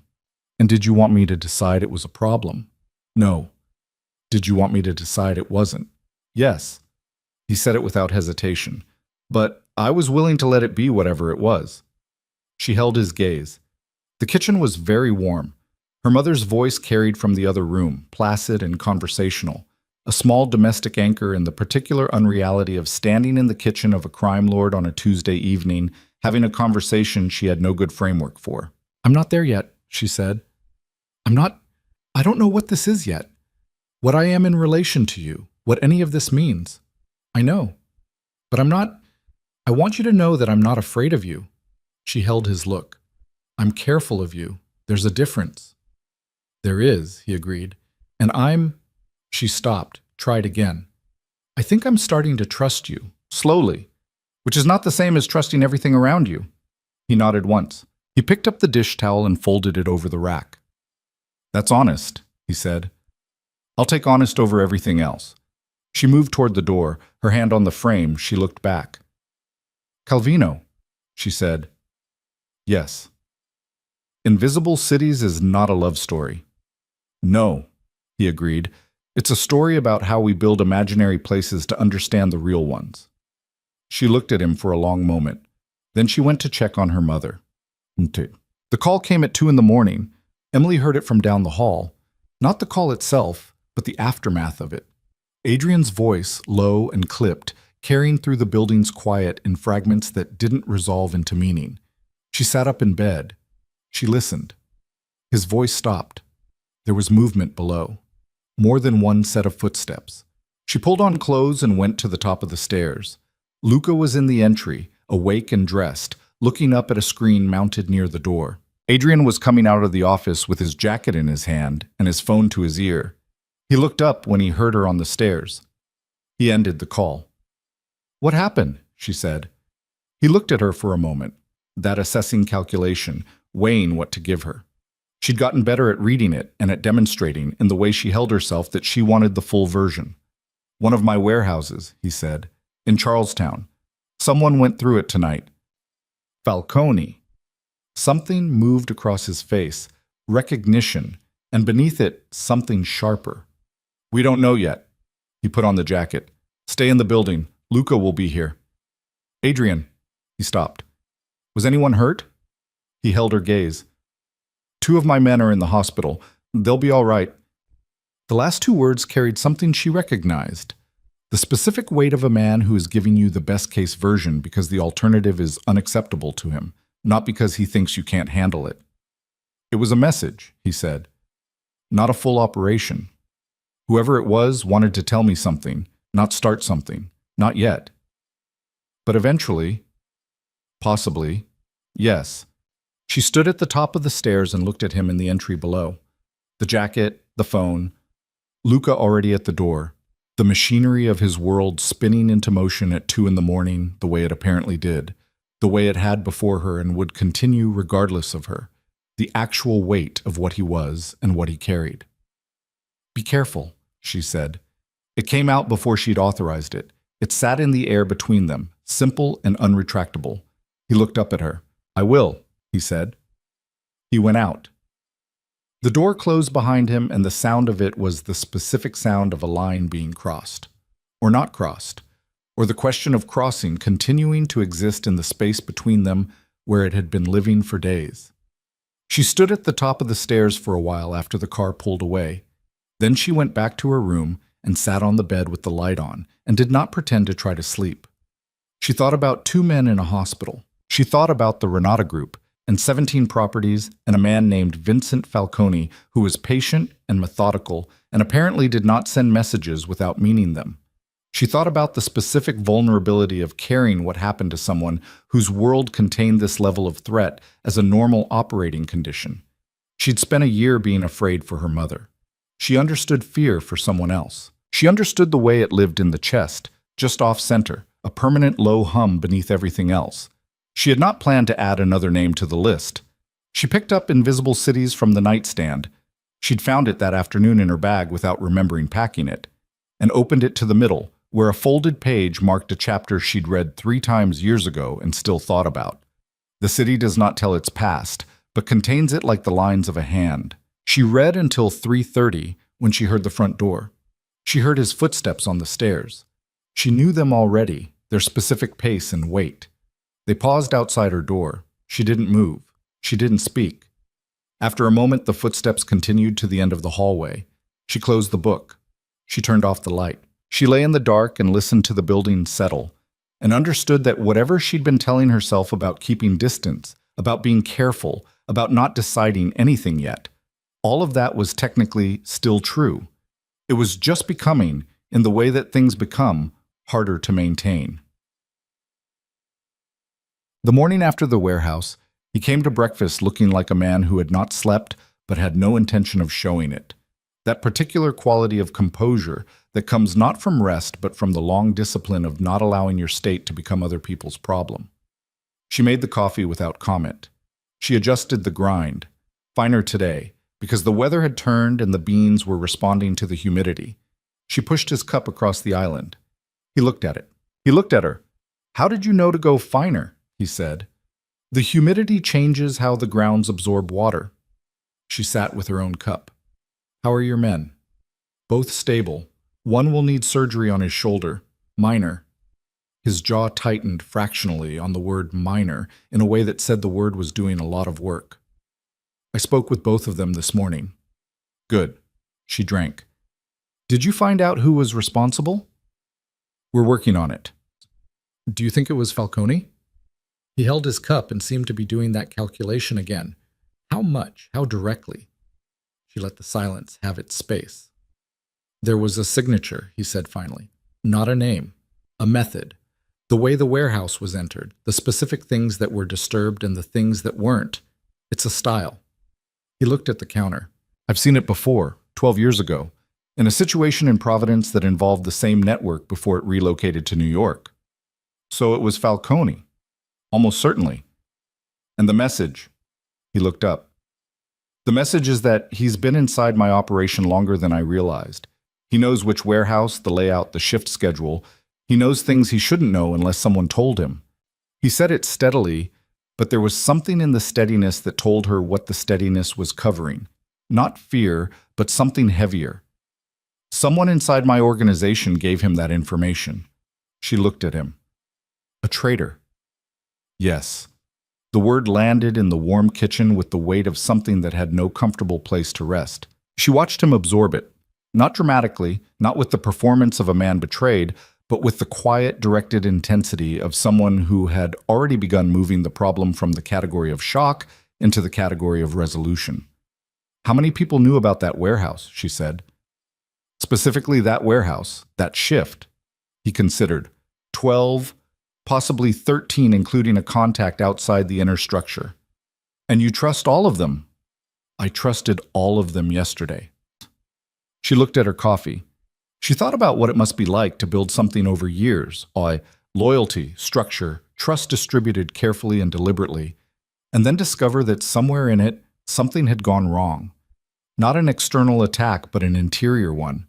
The difference between a wall breached from outside and a wall with a door already unlocked from within. I'm sorry, she said. He looked at her. The look lasted long enough to mean something. Thank you, he said. Not it's fine. Not it's handled. Not the deflection of someone who has decided that gratitude is a transaction they don't need. Just thank you. Received and acknowledged and set down. She understood then, in a way she hadn't fully before, that the particular armor of a man like Adrian Moretti was not impenetrable. It was just rarely offered a seam to work through. She had apparently found one. She drank her coffee. Outside the morning was gray and cold. The November kind of cold that doesn't offer apology, just presence. The city moved beyond the window, indifferent and continuous. I'm not going back to the apartment yet, she said. He looked at her. Not because I can't, she said, because I'm choosing not to. There's a difference. She held his gaze. I want to understand what's happening, with Falcone, with the organization, with all of it. I'm not asking to be involved. I'm asking to not be kept apart from it like something that needs protecting. You do need protecting, he said. That's a fact, not a dismissal. I know, and I'm willing to accept that, within reason. She set her cup down. But I'm not going to sit upstairs reading novels while things happen around me that affect my life and my safety, and… She stopped. People I've started to care about, she finished, more quietly than she intended. The kitchen was still. He held her gaze for a long moment. All right, he said. It was the third time he'd said it to her. All right, with the same quality each time, complete, considered, without reduction. Then stay, and I'll tell you what I can. And what you can't? There are things I won't tell you to protect you, not to manage you. A pause. There's a difference. She recognized her own word coming back to her. It should have irritated her. Instead, it did something else entirely. There is, she said. They sat across the island from each other in the gray morning light. While the city went about its business and the 12 or 13 people who might have opened a door for Vincent Falcone went about theirs, and the question of who and how and what came next spread itself between them like something that would require both of them to figure out. She didn't know when she'd stopped thinking of this as his problem. She knew only that somewhere in the last 5 days, in the evenings and the mornings and the dinner and the 2 a.m. footsteps pausing outside her door, The line between his world and what was happening to her had stopped being a line she could reliably locate, and that she was, against every instinct she'd built over 32 years of doing everything herself, choosing not to look for it. The name came 3 days after the warehouse. Adrian found it the way he found most things, through patience and the willingness to follow a thread that other people would have set down. He'd spent those 3 days moving through his organization in a particular way, not with accusations, not with the kind of aggressive interrogation that announces itself and gives guilty people time to construct their exits, but with the quiet, methodical attention of someone who knows that betrayal always leaves a residue, a pattern in the information flow, a gap where there should be data, a silence in exactly the shape of someone who knows too much and is being too careful not to show it. He told Emily on the 4th morning, standing at the kitchen island with his coffee untouched and his jaw holding the particular set of someone delivering something that costs them. "Reeves," he said. She looked up from her cup.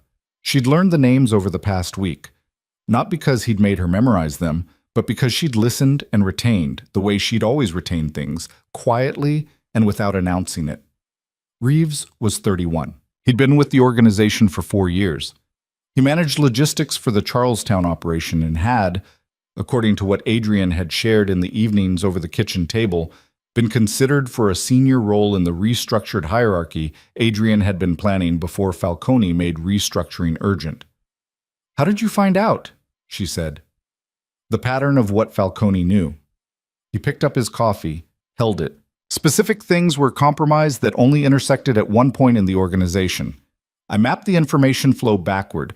Reeves was at every intersection. He looked at the window. He also, it turns out, has a sister in Brooklyn, who is married to a man connected to Falcone's structure. "How long have you known about the sister?" "I didn't." A pause. "I should have."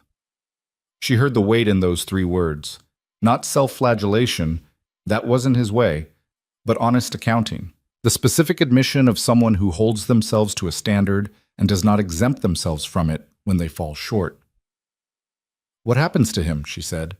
He looked at her. He held the look long enough for her to understand he was giving her the space to not want the details. "He'll be removed from the organization," he said. "His access will be terminated. He'll be persuaded to relocate." Another pause. "I don't run my operation on blood where I have a choice. Blood is expensive in every currency that matters." She absorbed this. She believed him, which was itself a thing she continued to take inventory of, the gradual accumulation of reasons to believe him versus reasons to remain guarded. The inventory had been, over 10 days, shifting in one direction. "Falcone knows you found the leak," she said. "He will know." "Yes." "And then what?" He set his cup down. Then he decides whether to move faster than he'd planned or pull back and recalibrate. His voice was even, but his eyes had the focused quality of someone running multiple calculations simultaneously. "I'm betting on faster. He's invested too much in Boston to absorb a setback and walk away. And men like Falcone..." He stopped. "Men like Falcone what?" "Men who build what he's built don't have a reverse gear," he said. "They have forward and they have stopped. He'll come forward." She sat with that. The November light through the window had shifted over 10 days. She'd started measuring time in this kitchen by the quality of morning light, which told her something she wasn't ready to name. It came differently now, slightly lower on the wall, the particular angle of late autumn that turned everything a shade of amber before the gray settled in. "I want to ask you something," she said. "Ask. When this is over, whatever over means with Falcone, what are you going to do? With the organization, with Boston, with all of it?" He looked at her for a long moment. "What do you mean?" "I mean," she tried to assemble it. "You talk about the legitimate businesses like they're real to you, the construction company, the restaurants. You know the people who work there. You know their names. You talk about them differently than you talk about the other operations." She held his gaze. "I'm asking if there's a version of the future you want that looks different from the present." He was quiet. This was a different quiet from his usual one. Not the quiet of composure, but the quiet of something being considered that he didn't usually allow himself to consider in the presence of another person. "Yes," he said finally. "What does it look like?" He looked at the window. Less of what requires the most protection, he said. More of what builds something that stays. He turned back. The construction company employs 240 people. Real jobs with real wages. The restaurant in the North End has been there for 22 years. It has regulars who've been coming since before I had anything to do with it. A pause. Those things are real in a way that other things I do are not. I've known that for a while. But you haven't moved toward it. Transition requires leverage, he said, and safety. The organization can't simply stop. The people in it have lives that depend on its structure. You don't dismantle something without a plan for what happens to everyone inside it. He held his cup. I've been building toward something. It's slower than I'd like. She looked at him. She thought about the books on the shelf in the entry, the coastal painting, the way he described the piazza in Rome, the afternoon, the fried food, the book, the specific lightness of no responsibilities. The way he'd said it with something that was not quite nostalgia but was adjacent to it. The way you speak about something you remember clearly because you knew, even in the moment, that it was temporary. You're tired, she said. He met her eyes. Sometimes. But you keep going. The people inside the organization need someone at the center who doesn't walk away. If I walk away without structure, without something to walk toward, people get hurt. He said it simply, the way he said everything that mattered to him, plainly, without inflation. I'm responsible for that. I've always been responsible for that. She thought about standing in her mother's doorway every morning before 4:45. She thought about the specific weight of a life built entirely around keeping someone else afloat. She thought about what it cost and what it gave back and how those two things did not always balance, but you kept the accounting anyway because the alternative was not a thing you could choose. I understand that, she said. I know you do, he said. I think that's the first thing I understood about you. She looked at him. He looked at her. The morning sat between them, ordinary and completely not. She picked up her cup. She drank. He drank. They sat across from each other in the kitchen while the city outside got on with its November business. And the particular quality of that shared silence, something she would have found difficult to describe to someone who hadn't been in it, settled around them like something decided. Her mother had a good week. Dr. Feynman's consultation was scheduled for Thursday, and in the days leading up to it, Margaret Carter seemed to expand slightly into the space that hope creates, less careful with her energy, more willing to sit in the kitchen with Emily in the evenings, more inclined to voice opinions about things beyond the immediate necessity of her health. She had strong opinions about Luca's choice of reading material and told him so with affectionate directness. She reorganized the pantry on Tuesday because she said it was inefficient, and no one in the building had the standing to tell her otherwise. Adrian, Emily noticed, made adjustments. He moved his longer phone calls to the office with the door closed, not because anyone asked him to, but because he seemed to understand that her mother's good week was a resource to be protected. He appeared at dinner 3 times in a row, which felt like a choice. He answered her mother's questions about Italy with the patience of someone who has decided the conversation is worth having. And her mother, who had been a reader of people for 50 years, responded by treating him with the specific consideration she extended to people she had decided were serious. Emily watched all of it from a careful middle distance and understood that the careful middle distance was getting harder to maintain. Thursday, Doctor. Feynman was a tall man with a quiet manner and the particular directness of someone who has delivered enough difficult news to have stopped cushioning it beyond what decency requires. He sat with Margaret for 40 minutes. He reviewed the new blood work. He discussed the protocol in terms that were specific and not falsely optimistic and not crucially hopeless. The markers we needed to see are moving in the right direction, he told Emily afterward in the hallway. Slowly, but in the right direction. We'll begin the first phase of the treatment next week. I want to see her again in 3 weeks for an interim assessment. Emily stood in the hallway with her back straight and her hands at her sides and received this the way she received all important information, quietly, with her whole attention, letting it land completely before she did anything with it. Okay, she said. Thank you. He nodded and left. She stood in the hallway for a moment. Then she walked to the room at the end of the hall where her mother sat, went in, sat on the edge of the bed, and took her mother's hands in both of hers. Her mother looked at her face. Moving in the right direction, she said. Yes. Her mother closed her eyes for a moment. When she opened them, they were bright in the specific way of eyes that have decided, after a long time, to allow themselves something. Good, she said. That's good. Emily pressed her mother's hands between hers and held them. She did not cry. She sat there in the warm room with her mother's hands in her lap and breathed through it. The relief, the continued fear behind the relief, the specific texture of hope that has been earned through the long patience of not giving up. Later, she found Adrian in the office. She opened the door without knocking. He looked up. Moving in the right direction, she said. He stood up.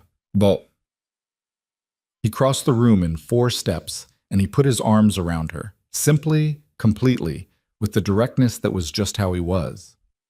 And she let him.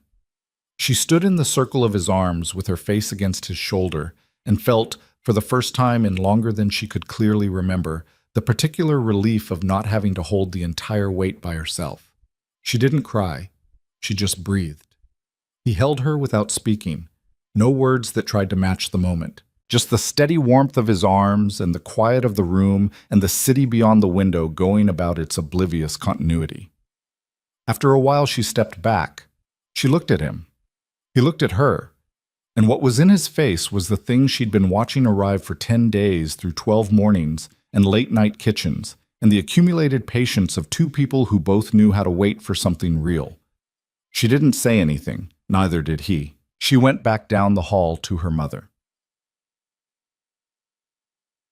The information about Reeves moved through the organization the way these things move. Not announced, not made into a moment, but present by the following morning in the quality of how people held themselves, in the calls Adrian took and the ones he didn't, in Luca's expression at breakfast, which had gone from its habitual careful neutrality to something slightly more watchful. The thing about a found leak, Emily was learning, was that finding it didn't close what it had opened. It told you the shape of the breach, not the extent of the water that had come through. Falcone knows his access point is gone, Adrian said on Friday evening.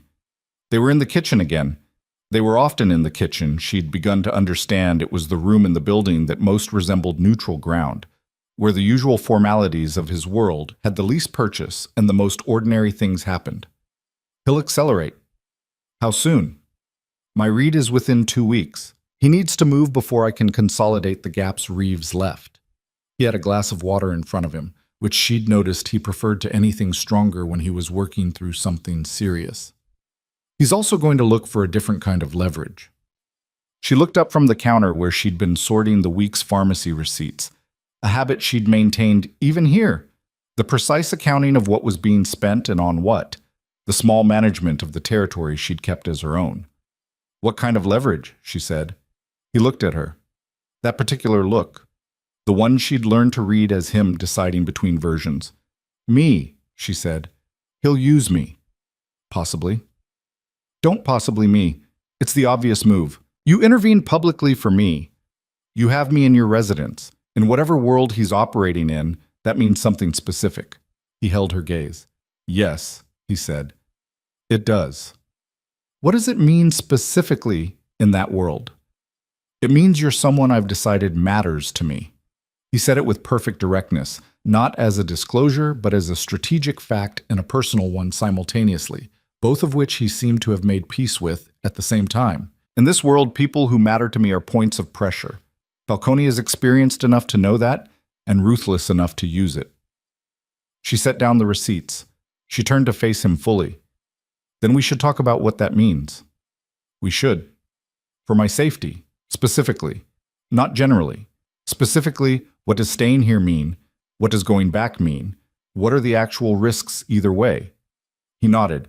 He pulled out the chair across the island and sat. She sat on the other side. They faced each other across the clean surface of the kitchen island, like 2 people who had gotten comfortable with the distance and were now negotiating what to do about it. He laid it out plainly. If she returned to her apartment, she was in a building with a compromised door in a neighborhood he could protect but not control completely. She was also, at that address, easy to locate for anyone who might want to find her. If she stayed, she was within his security perimeter, which was substantial and reliable, but she was also explicitly associated with him in a way that made her a known quantity in the wrong directories. Neither option is without risk, he said. I want to be honest about that. I know. The difference is the quality of the risk. Here, any threat to you would have to come through me first. In Dorchester, the threat could reach you before I could. He looked at the table. I would prefer you here. I want to be clear that my preference is not neutral. I'm not giving you objective advice. I want you close enough that I can... He stopped. That you can what? He looked up. That I can make sure you're all right, he said. That's not a complicated feeling, but it's a strong one. She held his gaze.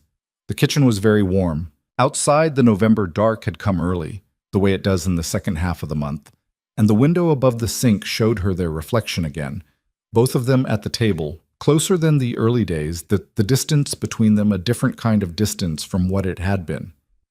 I'll stay, she said. He nodded. But I have conditions. Tell me. I go back to work, she said. Not every day, not yet. I understand the security issue, but I need to work. Stavros has been patient, and I miss it, and I am not going to disappear into this building because the world outside it is complicated. She held his gaze. Work is mine. It's who I am. I'm not giving it up. We can put security on the block, he said, visible enough to deter, discreet enough not to alarm your customers. Good. Second condition. She steadied herself. My mother stays as long as the treatment is ongoing and the building on Dorchester has a compromised door. After that, we revisit. Agreed. Third. She looked at the table, then back at him. Whatever happens with Falcone, you tell me. Not everything. I understand there are things I don't need to know for everyone's sake, including mine. But the things that touch me, the things that create risk for me or my mother, I hear them from you, directly, before I hear them any other way. He was quiet for a moment. That's a significant ask in my world. I know. That's why I'm asking. He held her gaze for a long time. All right, he said. Those are your conditions. Those are my conditions. Then we have an arrangement. She almost smiled. We have an arrangement.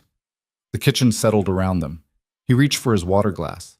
She picked up the pharmacy receipts and finished sorting them. The radiator ticked. Somewhere in the building, her mother could be heard asking Luca, at a significant volume, whether he'd seen her other reading glasses, and Luca's patient response confirming that yes, they were on the nightstand. They were always on the nightstand. Emily looked up at the sound. Something moved through her face that she didn't try to hide. The specific complex warmth of a full room, a found stability. The sound of her mother's voice carrying through a building that had become, without her exactly choosing it, home in some provisional and tentative and real sense. She felt him watching her. She didn't look away from the middle distance she was looking at. Don't say anything, she said. I wasn't going to. You were about to. Possibly. The warmth in his voice was subtle enough to almost miss. Almost. She shook her head. She went back to her receipts. She returned to Compass Coffee on a Monday morning. Stavros, who came in on Tuesdays, had apparently been briefed by someone, she didn't ask how, and left a message with Danny that Emily's schedule was hers to determine and her position was fully intact. Danny received her at the door with the expression of someone who had been waiting with great effort to ask questions and had prepared a specific order in which to ask them. First, Danny said, unwinding her scarf. Are you okay? Yes. Second, is your mother okay? Getting better. Third, Danny looked at her with the focused intensity of someone who has known Emily long enough to read the particular register of change she was currently presenting. What happened to you? It's a long story. We open in 20 minutes. Not long enough. Danny studied her. Emily tied her apron and started the machines and moved through the opening routine the way she always had. Methodical, efficient, the specific comfort of familiar work in the hands. But something was different in the way she inhabited the space, something she became aware of gradually, like a change in posture she hadn't consciously made. She was less afraid than she'd been the last time she stood here. The last morning she'd worked, the morning before the men came into the cafe, she'd been operating at a sustained low-grade terror that she'd become so accustomed to she no longer registered it as terror. It was just the background frequency of her existence. She'd smiled and pulled shots and managed the line, and beneath all of it, continuously, the hum of debt and threat, and her mother's declining health, and the certainty that she was one bad week away from a fall she wouldn't be able to stop. That frequency was gone. Not because the world was safe, she was not naive enough, had never been naive enough, to confuse Adrian's presence with safety in any absolute sense. The world was not safer. Falcone was still out there. The situation was still unresolved. There were still men in hospitals because of a conflict she'd walked into the edge of. But the specific, grinding, solitary terror of being entirely alone in an unsolvable problem, that was gone. And its absence was so complete that she only fully understood it now, standing at the machine that had been her territory for 2.5 years, measuring the silence where the fear used to be. She made the first coffee of the day. She handed it across the counter. She said good morning to someone who said good morning back. The bell above the door rang at 7:14. She knew before she looked up. She'd known since she walked in, if she was honest, known that this would happen, that he would do this, that he was entirely consistent in the ways that mattered, and that she had, without deciding to, become someone who relied on that consistency. He walked to the end of the counter. He stood in exactly the same place he always stood. He wore the charcoal overcoat. He looked at her with the same dark, steady attention that he'd looked at her with on the first morning and every morning since, across a counter or a kitchen island or the quiet particular space of a car at midnight. Medium black, he said. She picked up the cup. She wrote nothing on it. He watched her make it.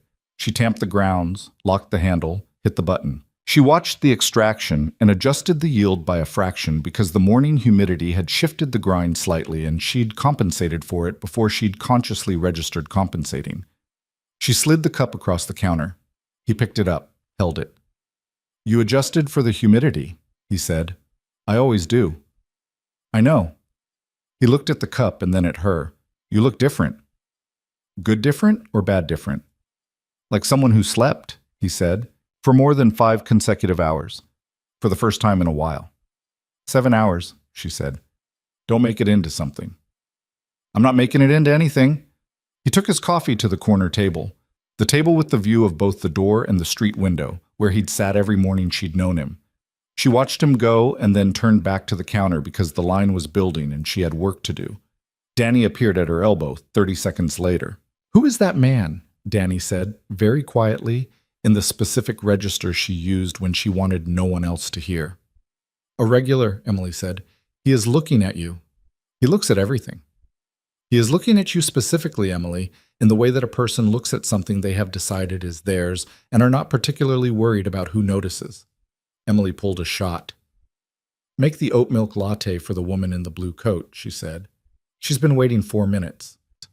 Danny made the latte without removing her gaze from Emily's profile for approximately half of its duration. Emily worked. At 8:15, the morning rush peaked and then began its retreat, and she had 30 seconds between customers and used 20 of them to look at the corner table. He was on his phone, reading something, the coffee at his elbow. He wasn't looking at her, then he was. She turned back to the counter. She felt the warmth in her face and identified it precisely and did not particularly try to do anything about it. On Wednesday, Luca came to meet her at the end of her shift. Not Marco. Luca. She noticed the change and asked on the walk to the car. "Marco's on another assignment," Luca said. "What kind?" "Charlestown." He said it without elaboration, which meant it was something she'd been told enough to understand and not enough to press. She pressed anyway. "Is it Reeves?" Luca glanced at her. "Mr. Moretti handles the details of that personally." "I know. I'm asking if it's connected to Reeves." A pause. "It's connected to the warehouse situation," he said. "That's as specific as I can be." She let it go. She rode back to Back Bay, watching the city shift from the South End's particular character into the quieter geometry of the next neighborhood over. And when they arrived, she went upstairs to check on her mother, who was in excellent spirits following a phone call from a former colleague, and was in the middle of telling Luca's replacement, a quiet young man named Pete, about a student she'd had in 1998 who had gone on to run a small theater company in Portland, Maine, and then went to find Adrian. He was in the office. She knocked. He said, "Come in." She came in and stood in the room and looked at him with the particular look she'd developed for the moments when she knew something was happening that she hadn't been told. "Reeves," she said. He looked up. He set down what he was holding. He seemed briefly tired. The version of tired she'd seen a few times in the gray mornings. The version that didn't often find its way to the surface, but existed underneath the composed exterior as the actual cost of what he carried. "We had a conversation," he said. What kind of conversation?" "The kind that ends something," he paused. "He's on a plane. Tonight. He won't come back to Boston." Another pause. "His sister in Brooklyn has been advised that she and her husband should consider a change of scenery." "And the husband? The one connected to Falcone?" "Has been made aware that his connection to an operation that interfered with something I value is known and noted."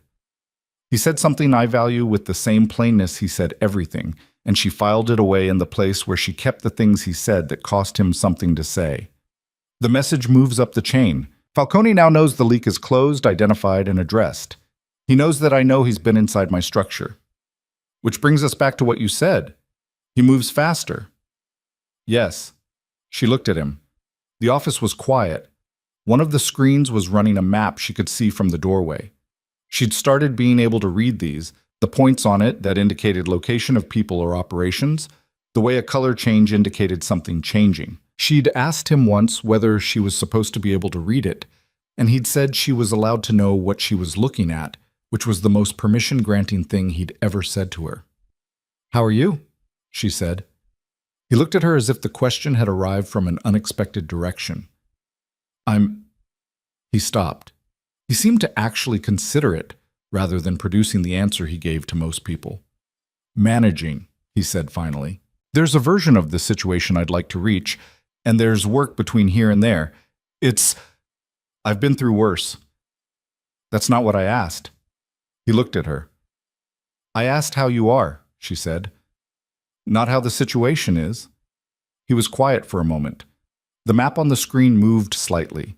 Some data refreshing, something updating in the city outside. He watched it and then looked back at her. "Tired," he said.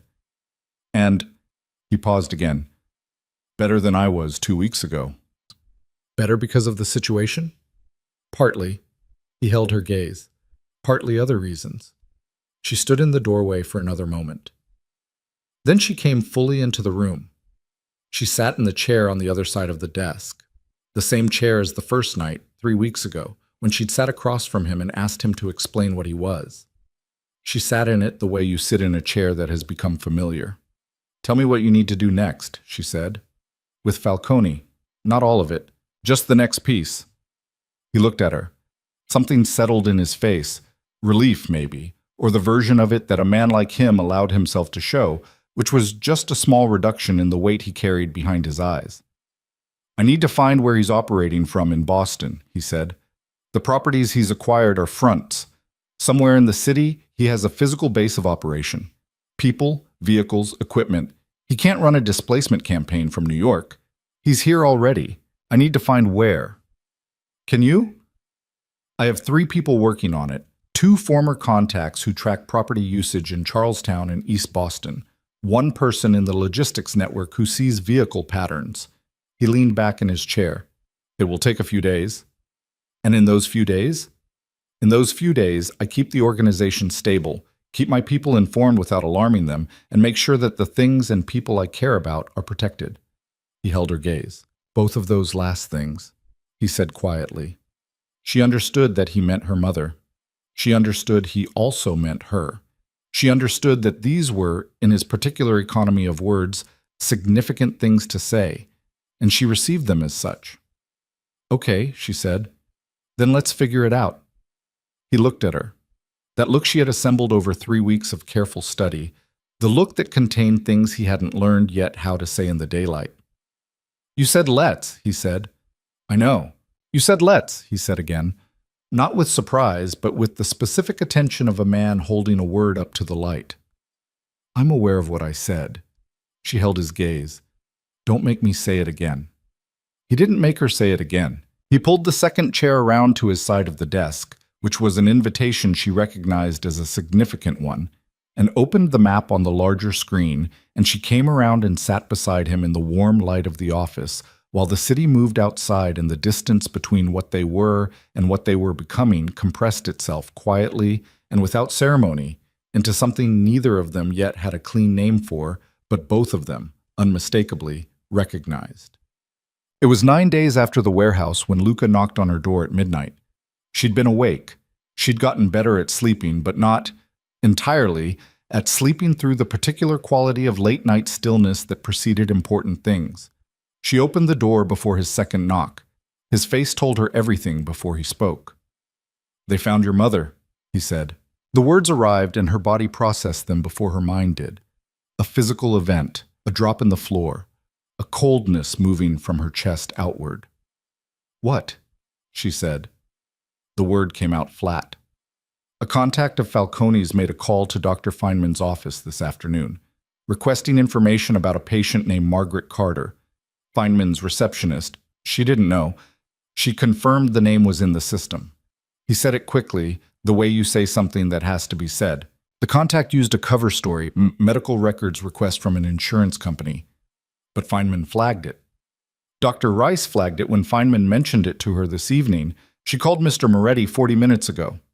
Luca held himself very still. "Your mother's name is confirmed. Falcone's people know she exists. They know her doctor, which means they know what she's dealing with and what it means to you." She stood in the doorway. She was in the specific state that comes after the floor drops. Not panic, not yet, but the crystalline, very still place that exists in the second before the next decision. Adrian came up the stairs. He took in her face in one look and came to her, and this time it was not a comfort she allowed or accepted. It was a thing she moved toward, one step, into the space he opened as he reached her. He put his hand on the back of her head. She pressed her face against his shoulder for 3 seconds. Exactly 3, she counted them. And then she stepped back. "She's safe right now," he said. "She's here. In this building, in this security perimeter. Tonight she is safe. But Falcone knows about her." "Yes. And he'll use her. He'll try." His voice was even and very cold, and under the cold was something she'd only glimpsed before. The specific, absolute fury of someone who has decided that a line has been crossed that does not allow for measured response. "He won't succeed." "How do you know?" "Because now I know what he's going to try," he said. "He's shown me the move. That means I know what to protect, and I know how to answer it." He looked at her with eyes that were completely steady and absolutely certain. "He made a mistake, Emily. He reached for the thing I would not let him reach." She looked at him. She looked at the thing behind his eyes, the determination, the cold fire of it, and beneath that something warder and more frightening than the fire, because it was personal in a way that the strategic wasn't. "What are you going to do?" she said. "I'm going to end it," he said. "Not in 2 weeks, not when I found his location, now." She held his gaze. "I need you to trust me," he said. "I do trust you." She said it without hesitation, and heard the truth of it as she said it, the full weight of a thing she'd been assembling for 3 weeks, arriving in 4 words with the finality of something that had been true for longer than she'd let herself know. "I trust you. What do you need from me?" He looked at her for a long moment. That look, for the last time in this form, the form of a look that contains the thing you haven't yet said because you haven't yet had to say it. "Stay with your mother tonight," he said. "Be with her. Don't let her be scared. In the morning, I'll have something." "Okay." "Lock nothing. My people are in this building." "Okay." "And Emily," she looked up, "what I said earlier, about the things I care about." He held her eyes. "I need you to know that's not conditional. It doesn't change with the situation. Whatever happens next, that doesn't change," she breathed. She held his gaze and let the words settle into her the way real things settle. Not the way you catch something thrown at you, but the way something lands that has been there for a while, and you finally stop pretending you haven't seen it. "I know," she said. "Go do what you need to do." He went. She went to her mother's room. She opened the door quietly. In the dark, her mother stirred. "Emily?" "I'm here," she said. She crossed the room and sat on the edge of the bed. Go back to sleep, Mom. What time is it? Late. Everything's all right. Her mother reached out in the dark and found her hand. You're shaking. A little. It's nothing. It's not nothing. Her mother held her hand with the grip that was lighter than it used to be and still the steadiest thing in Emily's life. Tell me. In the morning, Emily said. Right now, just hold my hand. Her mother held her hand. Outside, the city breathed in the dark, and somewhere in it, Adrienne Moretti was moving towards something that would end one way or another by morning. She could feel it, the pivot of the story they were all inside. The place where the long suspension resolves into something, the wait before the fall. She sat in the dark with her mother's hand in hers and thought, whatever comes next, I am not afraid. She was not sure when that had become true. She was sure, sitting in the dark, that it was. She did not sleep. She sat in the chair by her mother's window and held her mother's hand until Margaret drifted back under, and then she sat alone in the dark with her mother's breathing as the only fixed point in the room, and she watched the window. The city was out there, doing what cities do at 3 a.m, its reduced and particular version of itself, the lights that stay on, and the streets that never fully empty, and somewhere in all of it, a man moving through the dark towards something she could not see and could only wait for. She had always been bad at waiting. She had spent her adult life converting waiting into action, because waiting required a faith in outcomes she'd never been able to fully afford. But sitting in her mother's room with the radiator ticking and the November dark against the glass, she found that what she felt was not the old impatient fear, but something steadier, something that had a floor under it. She thought about what he'd said. Whatever happens next, that doesn't change. She thought about the way he'd said it, not as reassurance, not as the kind of thing people say in charged moments to make them easier. He'd said it the way he said everything that was true, flatly, directly, with no decoration because the decoration would have been an insult to what he meant. She believed him. That was the thing she kept arriving at, turning over in the dark. She believed him. Not because she was naive. She had not been naive since she was approximately 19, and even then only briefly. Not because she had run out of reasons to be careful, but because she had watched him for 5 weeks across counters and kitchen islands and the particular honesty of late-night conversations. And she had found, consistently, a man who was exactly what he presented himself as. No more, no less. A man who had built something complicated and knew it was complicated and was trying, in the long, patient way of someone who understands that real change is never sudden, to build towards something else. She had known people who told her what she wanted to hear. Adrienne Moretti told her what was true, even when it was hard, even when the truth was, there is a man coming for us, and he has reached for the thing I will not let him reach. Even then, he told her the truth. She sat with that until the window began to change. Chopped. The light came slowly, the way December light comes, grudging, horizontal, turning the bare oak branches outside into something briefly and austerely beautiful before the gray settled in. Her mother stirred at 6:30, looked at Emily in the chair, and did not say anything about the fact that Emily had clearly been there all night. Is there coffee? Her mother said. There will be. She made it in the kitchen alone. The building was quieter than usual. No Luca in the hallway, no Pete by the entry. Whatever Adrian had moved last night had moved his people with it, and the building held a watchful stillness that was not emptiness but its opposite, a density of attention, the specific quiet of somewhere being carefully guarded from the outside. She was on her second cup when her phone lit up. A message from a number that wasn't saved but that she recognized immediately. 7 words. It's handled. Everyone is safe. I'll be back by 8. She read it twice. She set the phone on the counter. She picked up her coffee. She was still standing at the counter when the front door opened at 7:52. He looked like a man who had been through a night. Not disheveled, that was not a state she could entirely imagine him in, but carrying the particular density of someone who has spent hours in concentrated effort and has arrived at the other side of it. His jacket was different from the one he'd left in. His face held the exhaustion he'd let show the previous morning, the version that didn't often surface, and beneath it something she hadn't seen before, a completeness, the quality of something finished. He came into the kitchen. He stopped when he saw her. 7:52, she said. You said 8. I drove faster. She handed him the coffee she'd made. He took it. He drank it standing at the counter the way she did in the early mornings when there was no time to sit, and she watched him drink it and waited. He set the cup down. Falcone's operation in Boston is over, he said. The base he was running out of, a warehouse in East Boston, 3 blocks from the harbor.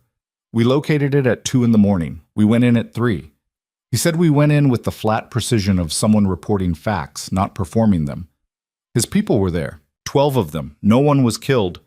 He held her gaze steadily. I want you to know that. No one was killed. His people were disarmed and removed from the premises. His vehicles, his equipment, his operational infrastructure, gone. And Falcone? Wasn't there. He runs his operations remotely, but he paused. By 4 this morning, he had received a communication from me. Direct. A private number he did not know I had. The ghost of something moved through his expression that was not exactly satisfaction, but was adjacent to it. The communication was specific about what had happened to his Boston operation, specific about what I know about his New York structure, and specific about what the consequences of future interest in Boston would be. And he responded. He picked up the cup again. At 4:47, 3 sentences, the gist of which was that he considered the situation in Boston concluded and his organization had no current plans for further expansion in the region. She looked at him. That's it? He just accepted it? Men like Falcone conduct cost-benefit analysis continuously, he said. His Boston operation was built on 18 months of patient acquisition. In one night, he lost the infrastructure, the personnel, and the advantage of unknown positioning. He also discovered that I have information about his New York structure that he believed was protected. He held her gaze. The cost of continuing became too high. He recalculated. He's a practical man. You said that before, that he was practical. I was right. It's also why he's dangerous in a sustained way and not dangerous in the acute, stupid way. He'll leave Boston alone. A pause. For a long time. Possibly permanently. The kitchen was very quiet. Outside, the morning had committed to its gray, the oak branches moving slightly in a wind she couldn't hear through the glass. She thought about 11 months of fear, of debt collectors and threatening notes, and the night the door came in. She thought about the long, grinding weight of a problem that had seemed, from inside it, completely without solution. And she thought about 2 words typed in the dark, and what they had started, and where that starting place had led. My mother, she said, is safe. Was never in direct danger. They found her name, but they hadn't moved on it. It was intelligence gathering, not operational preparation. The distinction matters. He set the cup down. I want to be clear about that because I know... He stopped. Because you know I spent last night in her room, she said. He looked at her. I know, she said. She's safe. The situation is resolved. She held his gaze. Come sit down. He came and sat at the island. She sat across from him. Between them was the surface she'd been thinking across for weeks. The kitchen island, neutral ground, the place where the most honest things had happened. She looked at him in the morning light and saw the exhaustion and the completeness and something else that had been there for a while and was now making no particular effort to conceal itself. You ended it, she said. Yes. In one night. I had 3 weeks of preparation and a very clear reason to move quickly. He held her gaze. The reason had dark hair and makes better coffee than anyone I've ever met, and told me she trusted me at midnight, which was the most significant thing anyone has said to me in a long time. She looked at the counter. She looked back at him. Adrian, she said. Yes. I need to say something to you, and I need you to let me say the whole thing without responding until I'm done. All right? She steadied herself. She had thought about this in the dark, in the chair in her mother's room, assembling it with the care she applied to things that mattered. I came here because I had nowhere else to go, she said. I want to be honest about that. The first night, I wasn't choosing you. I was choosing the only available option. I need you to know that's where it started because I think you deserve honesty about that more than you deserve a better story. He said nothing. He'd said he wouldn't. But somewhere in the last 3 weeks, I stopped being here because I had no choice and started being here because I wanted to be. She held his gaze. And that's a different thing. That's a thing I chose. I want you to know the difference. Still, he said nothing. I don't know what we are, she said. I don't know what the right name is for what happens when someone like me ends up in the orbit of someone like you because of a debt and a broken door and 2 words in the dark. I don't have a framework for that, but I know that She stopped. She said it. I care about you. Not because you protected me. Not because you paid off my debt. Not because of my mother's doctor. Those things are real, and I'm grateful for them, but they're not the reason. She looked at the counter and then back at him. I care about you because you're honest, because you told me the truth about what you are, and let me decide what to do with it. Because you know how to be in a kitchen. Because you drive too fast and read Calvino and knew how to hold someone without making them feel like they needed to explain why they needed to be held. She paused. And because every morning when that alarm goes off, you're the thing I think about second, right after my mother, that's a significant position in my mornings. I want you to understand how significant that position is. She finished. She looked at him and waited. He looked at her for a long moment, the longest version of the look. The one that took in everything and organized it and held it with the care of someone who understands that some things, once received, change the shape of how you move through the world. Second, he said, after your mother. Don't push it. I'm not pushing it. That thing moved through his expression, the fractional warmth that lived near a smile. Second after your mother is the most honest ranking I've ever been given. I'll take it. She shook her head. He reached across the kitchen island and put his hand over hers, and she turned her hand over and held it, and they sat across from each other in the morning light, while the city outside rearranged itself into a December day that had no interest in the particularities of what was happening in this kitchen, and yet somehow accommodated them entirely. I need to know something, she said, and I need the honest version. Always. What does this look like? Going forward? The organization, Falcone resolved. All of it. What does your life look like from here? He was quiet for a moment. She felt his thumb move once across the back of her hand, an unconscious thing, the kind of movement that happens below the level of deliberate presentation. I talked to my lawyer last week, he said. The transition I mentioned, the move toward the legitimate side of the structure. I've been planning it for 2 years. I told him to accelerate the timeline. She looked at him. Because of Falcone? Because of several things. He held her gaze. The construction company and the restaurant and the logistics operation between them can sustain the people in the organization who want to stay and work legitimately. The others all transition out with enough financial structure that they can build something else. It takes time. It takes very careful management, but it's possible, and I've known it was possible, and I've been waiting for the right configuration of reasons. And you have the right configuration now. He looked at her.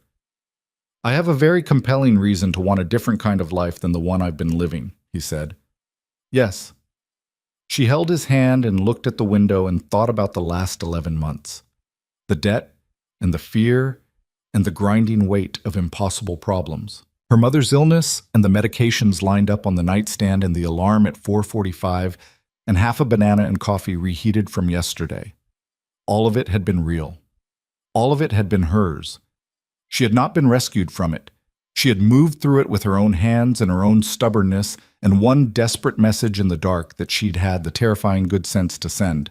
And now she was here, in this kitchen, holding the hand of a man who had told her the truth about everything, including the difficult things, and who was sitting across from her at a kitchen island telling her he wanted a different life and had a reason to move toward it. Okay, she said. Okay, he said. But I have conditions. His mouth did the thing near a smile. You always have conditions. The conditions are the point. The conditions are how I make sure this is a choice and not a drift. She held his gaze. First condition, we move slowly. I don't do anything fast except make coffee. Whatever this is, it earns itself by being real, and I'm not going to hurry it into something it's not ready to be. Agreed. Second condition, I work. I always work. The cafe is mine, and my career is mine. And if the cafe stops being what I want it to be, the next thing I build is also mine. I'm not a kept thing. I know that, he said.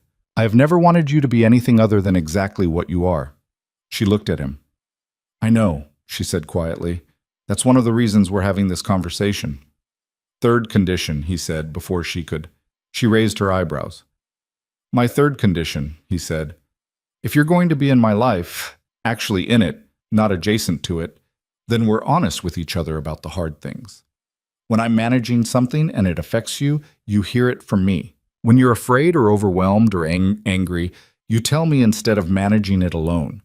The alone management stops. She felt something move through her chest. That's not a condition, she said. That's what I've been trying to learn how to do for 3 weeks. I know.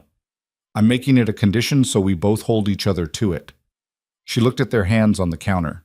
She looked at him. She thought about the specific stubbornness it had taken to survive the last year, and the specific cost of that stubbornness, and what it might feel like to put some of that weight down without losing the part of herself that had carried it. Deal, she said. He turned her hand over in both of his. Deal, he said. She told her mother that morning, not all of it. Some of it was still too new to be organized into words, and her mother was not someone who needed all the details to understand the essential thing. Emily sat on the edge of the bed and said, I think I'm in love with him, and I think I've known it for a while, and I think we're going to try to figure out what that means. And her mother, who had been watching this arrive for 3 weeks with the patient attention of a woman who had spent her life reading what children didn't say, simply nodded and picked up her tea. What kind of future does he want? Her mother asked. A different one than the one he has. He's working toward it. Working or intending? Working. Emily held her mother's gaze. He's specific about it. I checked. Her mother drank her tea. You like specific. I like honest. Specific is a byproduct. He's honest. Relentlessly. Her mother considered this. Outside the window, the December morning had settled into itself, gray and quiet, the kind of day that is neither warm nor cold, but simply present. I've watched him with you, her mother said, for 3 weeks in this building, the way he is in a room when you're in it. She set down her tea. There's a particular quality of attention that some people have. Not all people. Some. Your grandmother had it. I had it once for your father before we became something else. She looked at Emily. It means this person has decided you are real to them, not an idea of you, the actual you, with all the difficult parts. She reached out and touched Emily's face briefly, the way she'd done when Emily was small and something was hard. Don't be afraid of that. I'm not afraid of it, Emily said. I'm careful of it. You taught me the difference. Her mother smiled. I did, she said. And now I'm telling you that careful has its place, and there's also a time when you have to stop being careful and just be in it. The real thing, when it arrives, does not improve by being held at arm's length indefinitely. Emily looked at her mother's face, the silver hair and the sharp jaw and the bright dark eyes that had seen everything and softened toward almost nothing except her daughter. The treatment starts next week, Emily said. I know. Dr. Feynman said, promising. You've told me 4 times. I know. Her mother held her hands. Emily, look at me. She waited until Emily looked. I'm going to be all right. You don't know that. No, but I'm moving in the right direction, which is what promising means, and I intend to continue moving in it because I have opinions about Luca's reading material that I haven't finished expressing, and I want to see what you build. She squeezed Emily's hands. That's enough of a reason. That's always been enough of a reason. Emily squeezed back. She held her mother's hands and breathed and let herself finally and completely believe in the possibility of the next chapter. 3 weeks later, Margaret Carter began the first phase of her treatment at Massachusetts General. Dr. Feynman was exactly what Dr. Rice had represented him as, precise, direct, and genuinely invested in his patients, in the way that distinguished someone who chose their work from someone who had simply arrived at it. He walked Emily through each step of the protocol with the patience of someone who understood that the person standing across from him was not looking for reassurance but for information, and he gave her information. The first infusion took 4 hours. Emily sat beside her mother for all of them, in a chair she'd pulled close enough to the bed to hold her mother's hand if her mother wanted it, and to be present if she didn't. Margaret mostly read her mystery novel. She asked the attending nurse about the nurse's weekend with the same interested specificity she'd brought to every person she'd met in this building for 30 years. And the nurse, caught off guard by the quality of that attention, told her more than she'd probably intended. Adrian came at the 2-hour mark and sat in the second chair Emily had placed when she heard the door, without turning around. He didn't speak. He sat beside her, and they watched Margaret read, and the machine do its quiet work, and the afternoon light move across the floor of the treatment room in its slow and indifferent arc. At the 4-hour mark, the nurse came to conclude the session. Margaret looked better than she had going in, or Emily knew this was probably not medically accurate on the first day, that it was her own need making the observation. But her mother's color was good and her voice was clear when she said to the nurse, "Same time next week, I assume?" "Same time next week," the nurse said, smiling. In the hallway after, Adrian's hand found Emily's without either of them making a decision about it. They walked to the elevator and stood waiting, and she felt the solid warmth of his hand around hers, and the specific quality of a moment when the world has been very frightening for a very long time and has paused, briefly, to be something else. "She's going to be all right," he said. "You can't know that." "No." He pressed the button. "But I believe it." She looked at him. "Since when do you operate on belief?" "Since I met someone who reminded me that certain things are worth believing in." He said it without drama, without performance, which was the only way he ever said anything that mattered. It turns out belief and evidence are not mutually exclusive when the evidence is strong enough. The elevator came. They got in. She leaned against him in the small moving space, and his arm came around her, and she let herself be held without counting the seconds. December moved through the city the way December does, with lights and cold and the particular compressed energy of a season that has too many expectations and too little daylight. Emily went back to work full-time the week after her mother's first treatment. The security on Compass Coffee's block reduced to something she wouldn't have noticed if she hadn't known to look. A car that was sometimes there, a man who sometimes had coffee at the window table with a view of the street. She didn't ask Adrian to remove it entirely, and he didn't offer to, which was one of the small, quiet negotiations they'd gotten good at in the weeks since the night of the warehouse. Danny figured out something was different by the third day back. "You're different," she said at the end of a Tuesday shift. "I told you. It's a long story." "The man who comes in every morning at 7:15. Emily wiped down the counter. "What about him?" "He looks at you like—" Danny paused, searching. "Like someone who has been given something they didn't expect and is taking very good care of it." Emily kept wiping the counter. "Finish your side work." "I'm just saying." "I know what you're saying." "Is it serious?" Emily set down the cloth. She thought about a kitchen island and a December morning and a man who said deal with the same weight other people put into promises.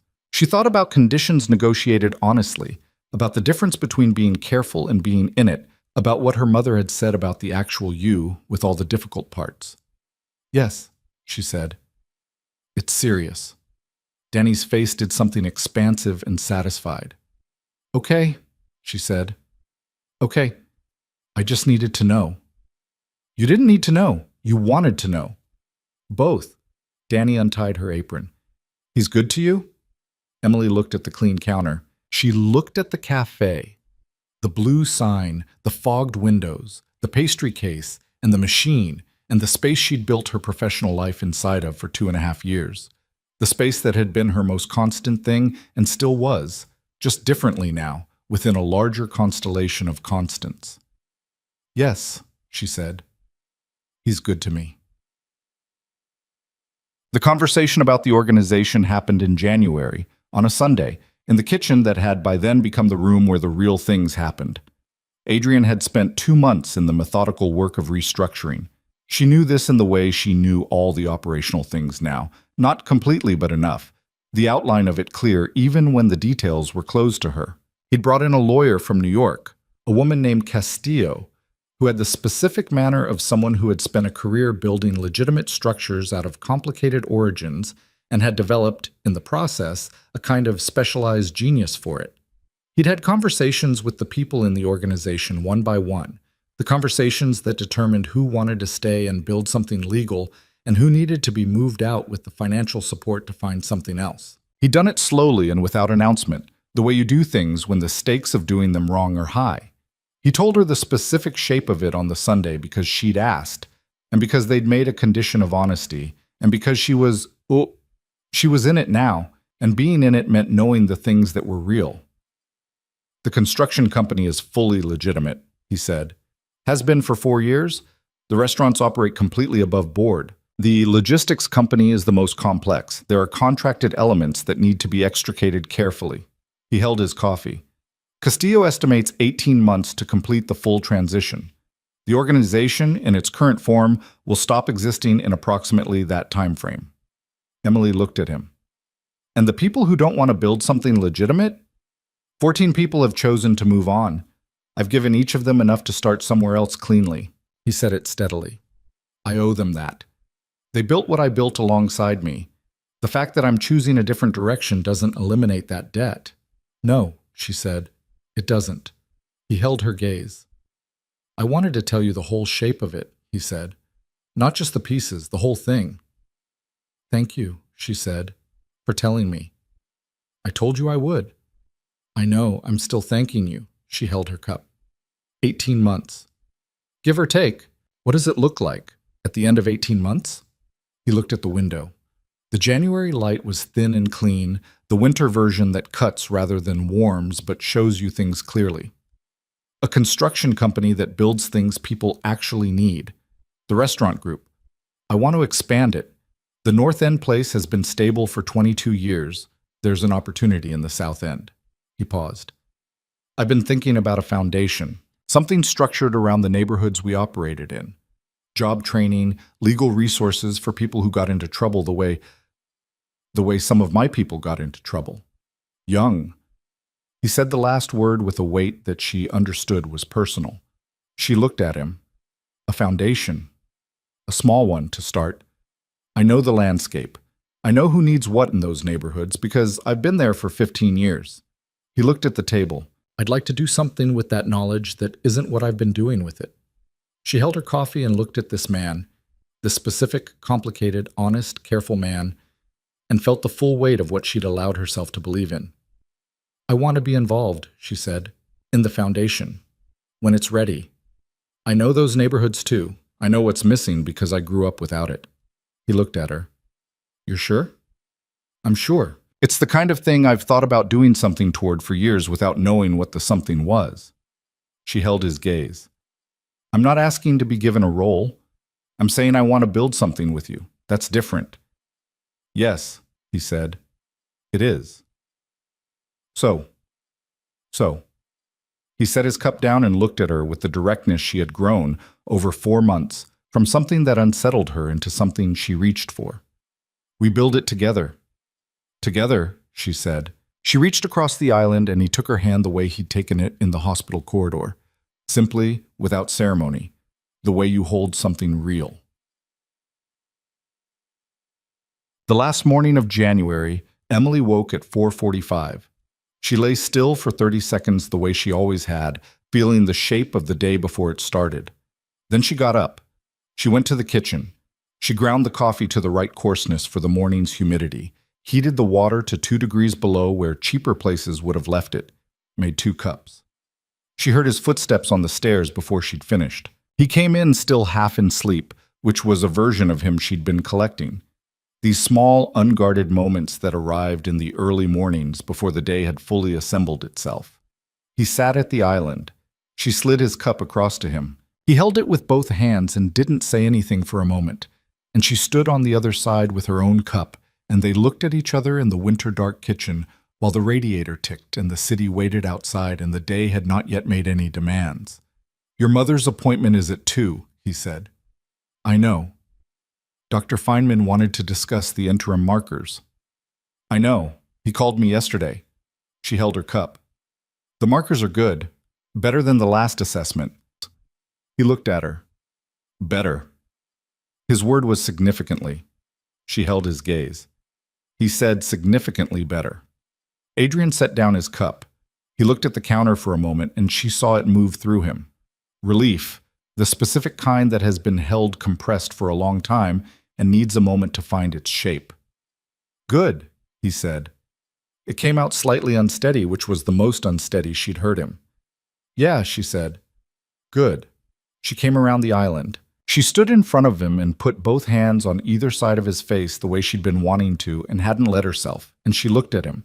This specific man, with his dark, serious eyes and his thousand-word silences and his coffee drunk at 4:45 in the morning in the winter dark.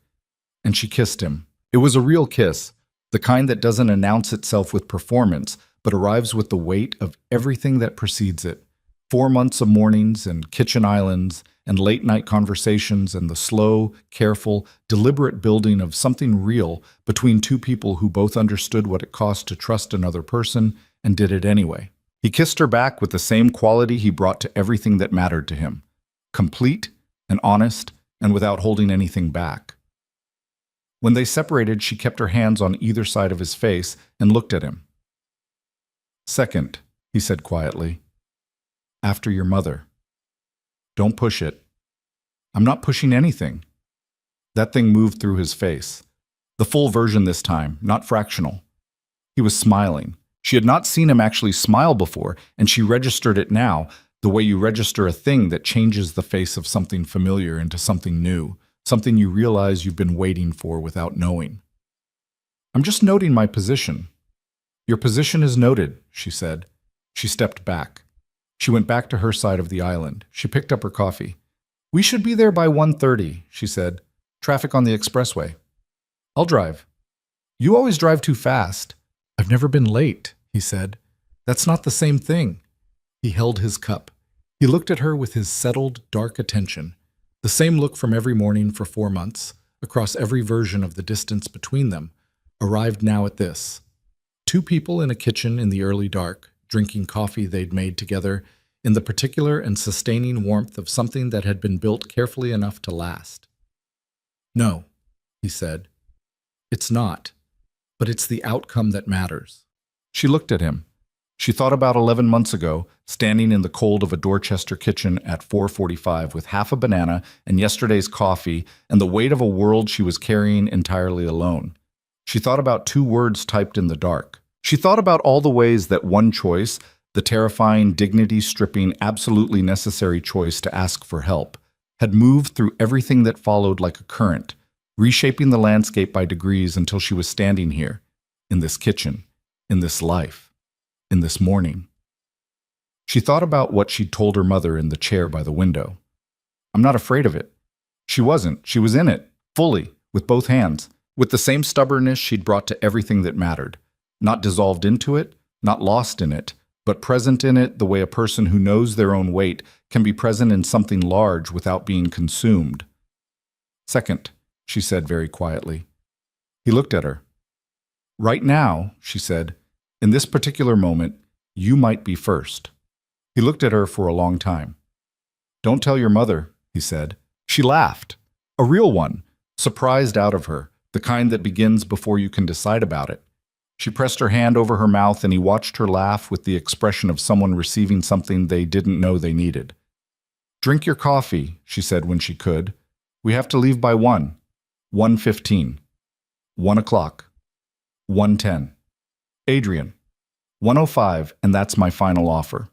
She shook her head. She drank her coffee. The city outside began its slow arrival into the morning, light finding the edges of things, the day assembling itself from the dark the way days do, without announcement, without ceremony, simply by the gradual revelation of what was already there. They drank their coffee. The radiator ticked. The morning came. And in the particular warmth of that kitchen, in the particular city of Boston, in the particular winter of 2 people who had chosen each other out of the complicated materials of survival and honesty and the slow, serious, irreversible business of becoming known, something that had started with a debt and a broken door, and 2 words in the dark had arrived, without fanfare, at the only place it was ever actually going. It had arrived at a beginning,